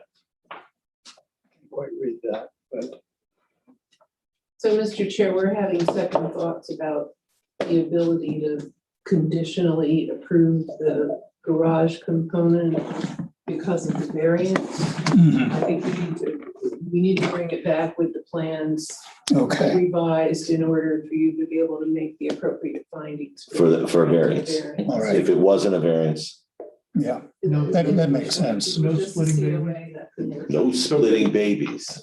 All right, so Can I Babies are ask- safe right Can I now. ask the board then for some guidance on, at least on the garage? I think, you know, from our side, we would prefer the gable. I think the gable offers, you know, repetition along the 8th Street.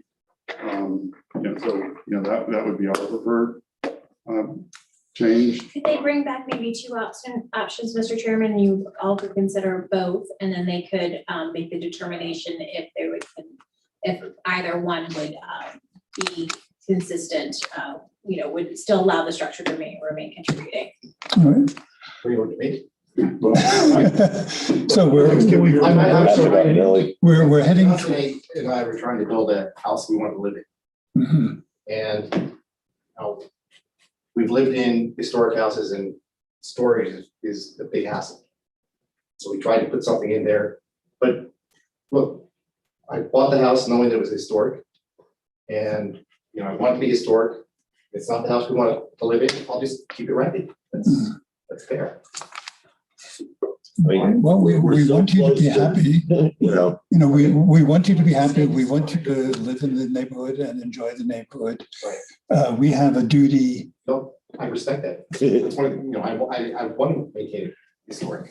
Okay, so we seem to be heading toward a deferral to the next meeting, and we would be asking you to come back with the plate height not higher than the main house, and with either a hip version and with a gable version. And is there the pleasure of the board, if they come back with a gable, should it not have a window, should it have a? Whatever those. It would have whatever the rest of the other gables have.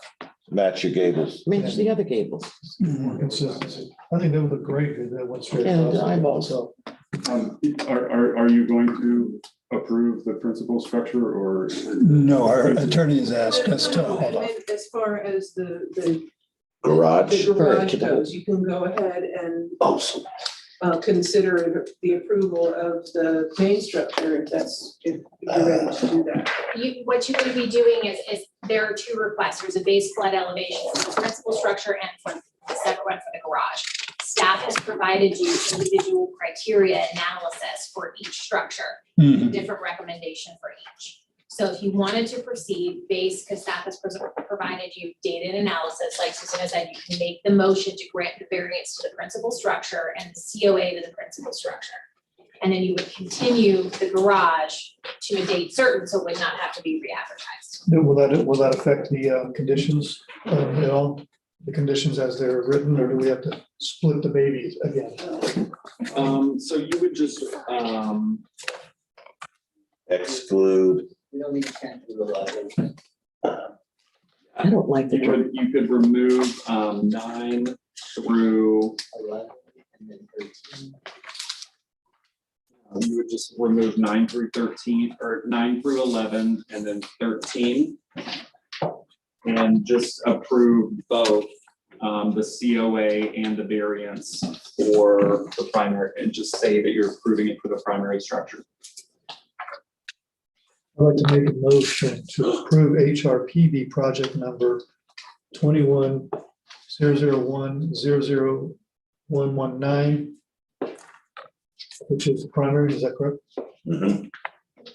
The numbers are the same, the COA. Yes. You're just going to be approving it, so That's For the main structure, okay, for the and primary structure. 21-015-0000004 with the staff recommended conditions, excluding conditions 9, 10, 11, and 13.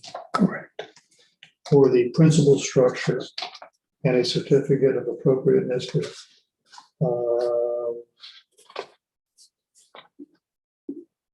for ulterior alterations and site improvements and a variance from the base flood elevation requirements of the Florida Building Code for the property, for the primary structure located at 732 North Conway, based upon competent substantial evidence in the staff report pursuant to the City of Lake Worth Beach land development regulations and historic preservation requirements.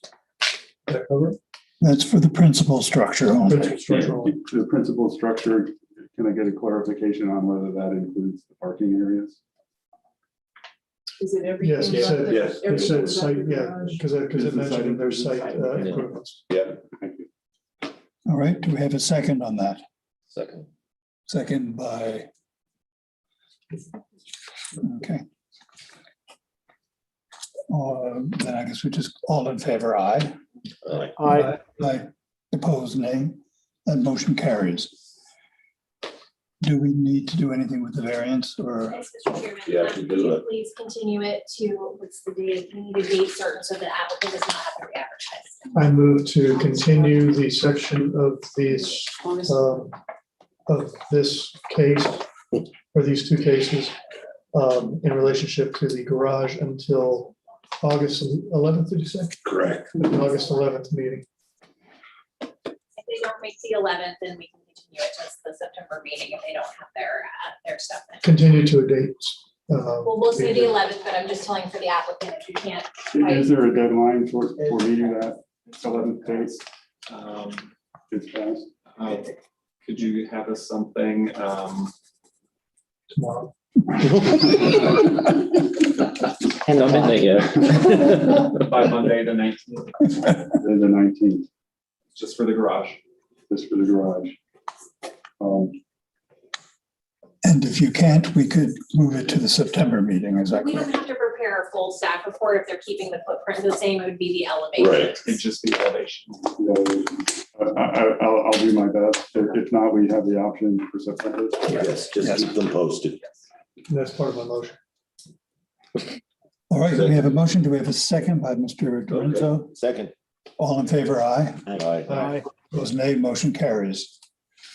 All right, so we Thank you very much. get a partial approval and we want you as a neighbor. Thank you. Thank you. Thank you, sir. All right, let's move on to planning issues. What's this one? Planning issues, and this is 226 South L Street.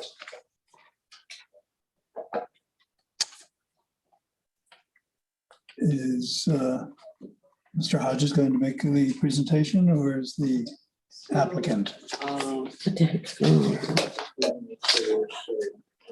This is an informal review, no motions required.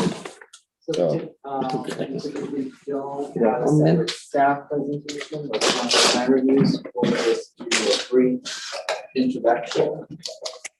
Essentially, that started as the building code.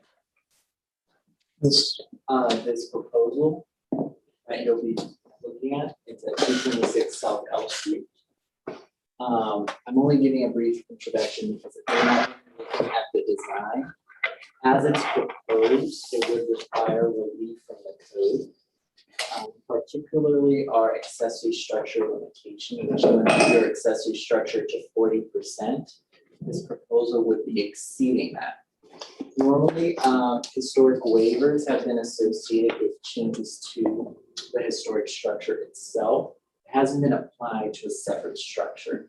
So we did recommend that the property owner come before you with their design and also to see if we wanted to come back as a formal item and we would be accepting the interpretation that you could use a historic waiver for a new detached structure. And I will just say, it's really, the historic waiver language really states specifically that the waiver needs to be used to facilitate the preservation of the structure. So maybe, I think it's, why don't we pull up the language, the waiver language? So it's not necessarily quite as broad of an interpretation as that you would be making the interpretation that the modifications to the new structure would be necessary to preserve the historic component. That's really what it says. We'll pull that language up, but in the meantime, did you guys want to turn it over? Just let me go ahead. Okay, does the applicant want to make a presentation?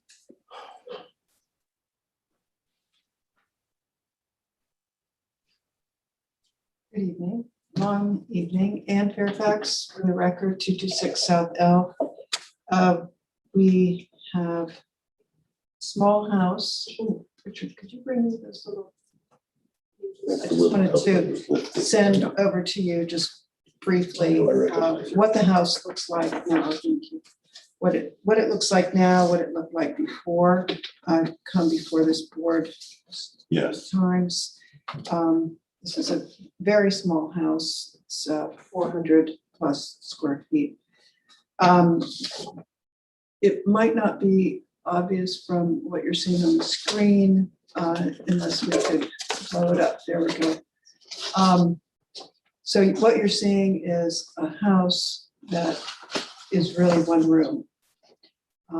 We have lived in it just briefly, tried to live in it, and it was very difficult. There's no closet. So we had all of our clothes in boxes kind of stacked up. We added a pavilion to it, 2 little pavilions, storage pavilions. One has laundry and one has our bedroom. See that at the top of the site plan. They're attached to a deck with a pergola in between. Our proposal is to add a garage rear with a bedroom and closet and bathroom on above it. The issue in front of you is really that as of right, we can add this to the property. We would have to, however, push it right up against the historic structure. We're allowed to have an addition, bedroom addition on it, a garage addition. What we're not allowed to do is what we prefer to do, which you can see up in the top right-hand corner is probably a good, you could just enlarge that a bit. I'm so blind. Yeah, so you can see what we would prefer to do is have it be a separate structure so that we can have a little garden in between, and we would just make our way up the stairs and go to bed every night. There's no kitchen, there's no plan to have an ADU or anything like that there. This is strictly practically to have a garage, which we don't have, and add a bedroom and closet and bathroom. So I think the staff can probably fill in the blanks about the historic waiver, which came up as a possible relief for us because our existing structure is so small. We really can't have an ADU because you can't have, I think it's 40% of the existing structure, 40% of it is where it's ridiculous small. And we were not allowed, I think, so that would be an ADU.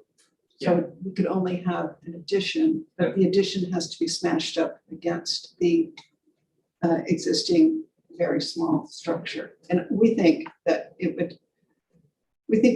Lake Worth is filled with small cottages, and that small cottages, that scale and mass should be preserved, that we shouldn't be, making mega houses, making small cottages into very large houses with garages like that.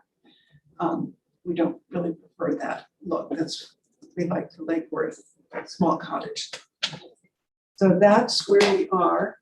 Staff came up with this historic waiver and said, why don't we try it? And I said, I'd really like to, because I think you see these small garage additions, carriage houses all over Lake Worth. It's not an unprecedented look and feel for the town. And we're really just here to take your temperature before we come back. So I would like some feedback. I can provide a little bit of kind of how we took Ann down this route. And she's kind of hitting on it as well. Her parcel is located in a multifamily zoning district, but you have to have at least 50 feet of lot frontage to do multifamily. So she's limited essentially to, a single family structure and your regular outbuildings. And what Ann was talking about is her outbuildings, her accessory structures, those are limited to 40% of the square footage of the primary structure. And her primary structure is so small that it would, almost render whatever accessory structure useless in terms of space. And kind of where we had the idea of doing a historic waiver was kind of the pop-up discussions that we've been having here of avoiding essentially, large additions that are going to be, popping up behind a structure and what that does to a building's massing and design. So, Anne's initial concept was just to do a larger detached structure. So these are the criteria for historic waivers, and historic waivers can generally waive building division or building code requirements, or they can waive our own land development regulations, area requirements being one of them. So, and as Abraham said earlier, we've only really approved historic waivers when someone is rehabilitating a historic structure that isn't in compliance with the current zoning code, but needs to be. So we might waive a setback, something of that nature. So kind of what we're discussing now is, would a historic waiver be eligible for new construction if that meant preserving the historic structure without having to do a major addition to it? Thank you. That's very succinct. We also have, we got our historic tax credits, which meant that we were under greater scrutiny than just, the regular type. So, we have the State Historic Preservation Office, scrutinizing what we're doing. Richard, did you? Yes. Sure.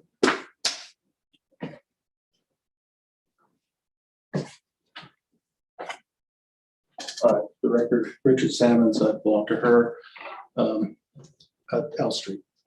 I drew this house up because I've got a car that needs a garage, because you see my car, I can't leave it out in the street.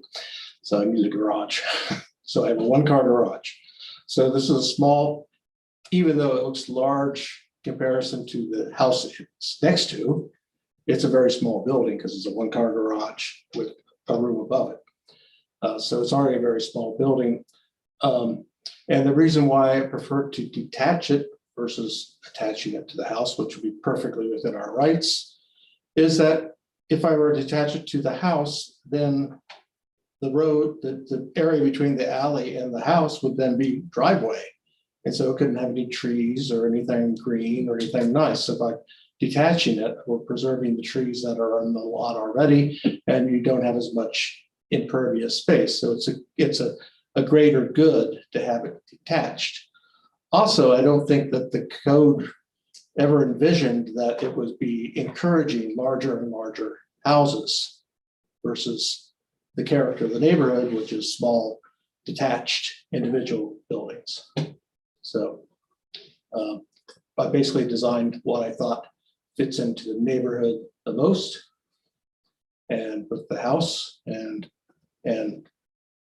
let it at that, and then see what the regulations would fall after that. Well, I've been on this board for a number of years. I don't remember ever doing an historic waiver. Have we done them here? Yeah, we've done them for several properties. At the start of the year, we did it for Mr. Harris. I think that conversion of the garage on North Ocean. Okay. Yeah, the building was setting in the setback. That's right. Yeah. Okay. Yeah. So we've used them before, but like we said, only in the rehabilitation of the Yeah. building. I think we talked about it before, about what would happen if we flipped and had the larger building as the primary. I know that there's some setback issues and that kind of thing, but is it? So we do have a code provision that disallows accessory structures to be between a primary and a public street. Okay. So an accessory structure can't technically go in the middle. Okay. It's gonna need waivers no matter what. Mhm, right. Just because of the size and the scale and of the original structure. Okay. So it's just, I believe Anne's just trying to get a feel for how comfortable you are with, because usually if there has been a waiver for a new component in the past, it would become part as a project altogether. So that's the other thing that's a little unusual, is that the original structure Anne had already restored, and then the addition to make it more functional for her is coming back out so separately. So that's, there's a couple moving parts there to just look at everything all together.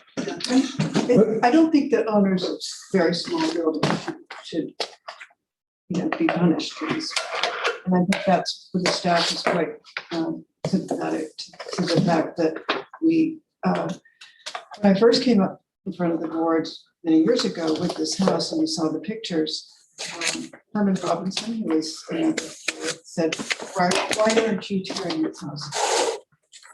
And I was pretty shocked because I've never had a landmark board member say that to me in my career.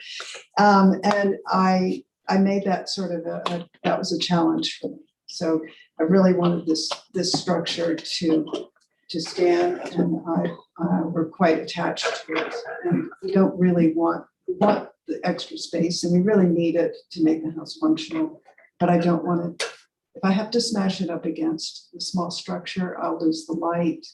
I think it'll change the roofscape of the street. We're very lucky this street is higher than the alley. So the house will actually be depressed. The newer, taller structure will be depressed in the back. The further I move it back to the alley. So all of these factors, just fed into, why don't we detach it? We can, we live in Florida. We can just walk outside and go to our bedroom.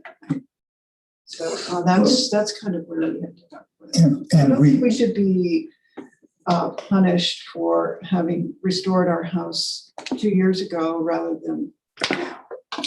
No, that's not what I was saying. What I was saying is that that's all part of the conversation that they need to have. And then also one more thing, because I have to go actually get my son as a babysitter. So I'm gonna leave you, is the other thing is part of the conversation that you all have been having as well with relationship to the additions and pushing additions back and then connecting them with breezeways and all of that. And more conversations related to how do you deal with additions, some of the larger additions we've seen, including the one addition you remember it was like kind of eating the original little baby house. So just putting that thought into your head as part of this conversation. I mean, we really have wrestled with this issue for quite a while. I mean, you're not the first and you won't be the last. And this is up until now, we have done the issue of a breezeway to connect the back to the front and, to make it all one structure. And we had that approved a few months ago. But this is a new way of looking at it. Your particular project is fine, it's wonderful. I have questions about the roof lines, but that's minor. It's a matter of, do we want to start using this tool for new construction, knowing that this tool could be used for other much, much larger buildings where you're doing a new addition to an historic building? I think you're protected because you have the lot coverage and impervious surface, kind of as your, your governors on the size of the separate building. But doesn't this allow you to override lot coverage issues, for instance? So waivers can be used for a lot of different things. You can see it And there in the can you read them? Yeah, I can't so read that it far. says, waivers may include setbacks, lot width, lot area requirements, height limitations, or open space requirements, vehicle parking and circulation requirements, design compatibility requirements, and standard development regulations. No waiver shall be permitted for permitted land uses, density, or environmental and health standards. So kind of what we would be waiving here is not necessarily impermeable or FAR or anything like that. We would be waiving the accessory structure limitation. So that would be the area requirement we would be waiving for this particular case. The percentage. Wouldn't it be a waiver?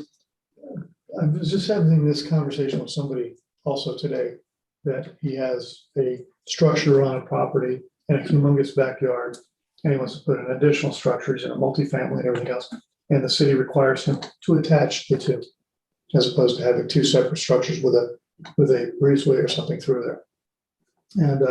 And he's wondering, why is that?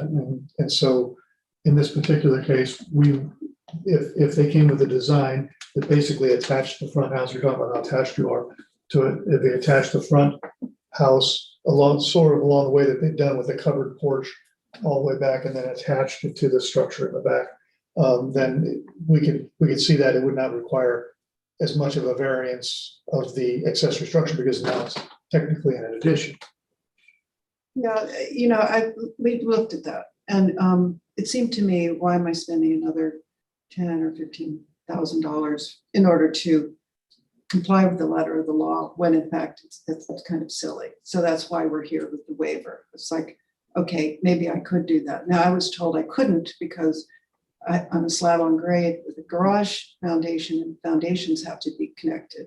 And because it's uphill, I can't do am I going to do like a slab on grade up to a raised structure? So It gets silly, the whole thing. Yeah, starts getting silly. Nutty. And so that's why we're here, as in, can't we just look at what Lake Worth is, what we see as neighbors, so we're used to seeing in the backyards of these very, very long, yards. I mean, I have a very long yard and a very tiny little If I'm not mistaken, pinhead at the front. if I'm not mistaken, isn't that a structure that we gave an award to?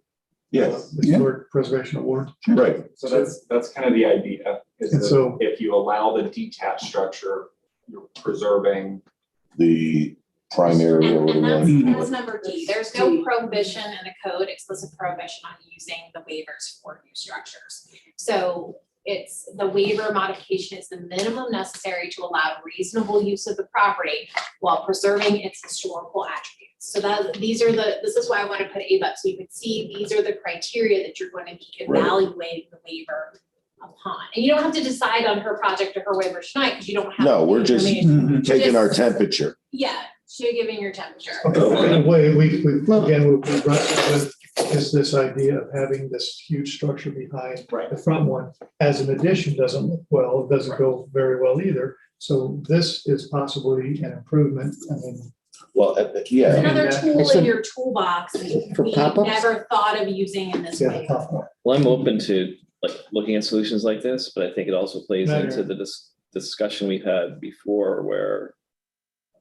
I've said, I think we need to sit down and think about how we're going to address infill in these areas, what the regulations are going to be, what the solutions are, because I appreciate what your situation is and how we might be able to solve your particular situation, but doing it piecemeal is going to get us into problems. So I think we really need to sit down and see how we're going to handle this kind of infill in the future for all these lots. And Abraham and I had a very long conversation after we met with Ann on this project. And I think it would be very helpful for us to do a study of our historic examples of this, where you have a small cottage up front, typically have a two-story garage apartment, something like that in the rear, and do a side square footage massing. I mean, study, just literally. where the limits Yeah. should be.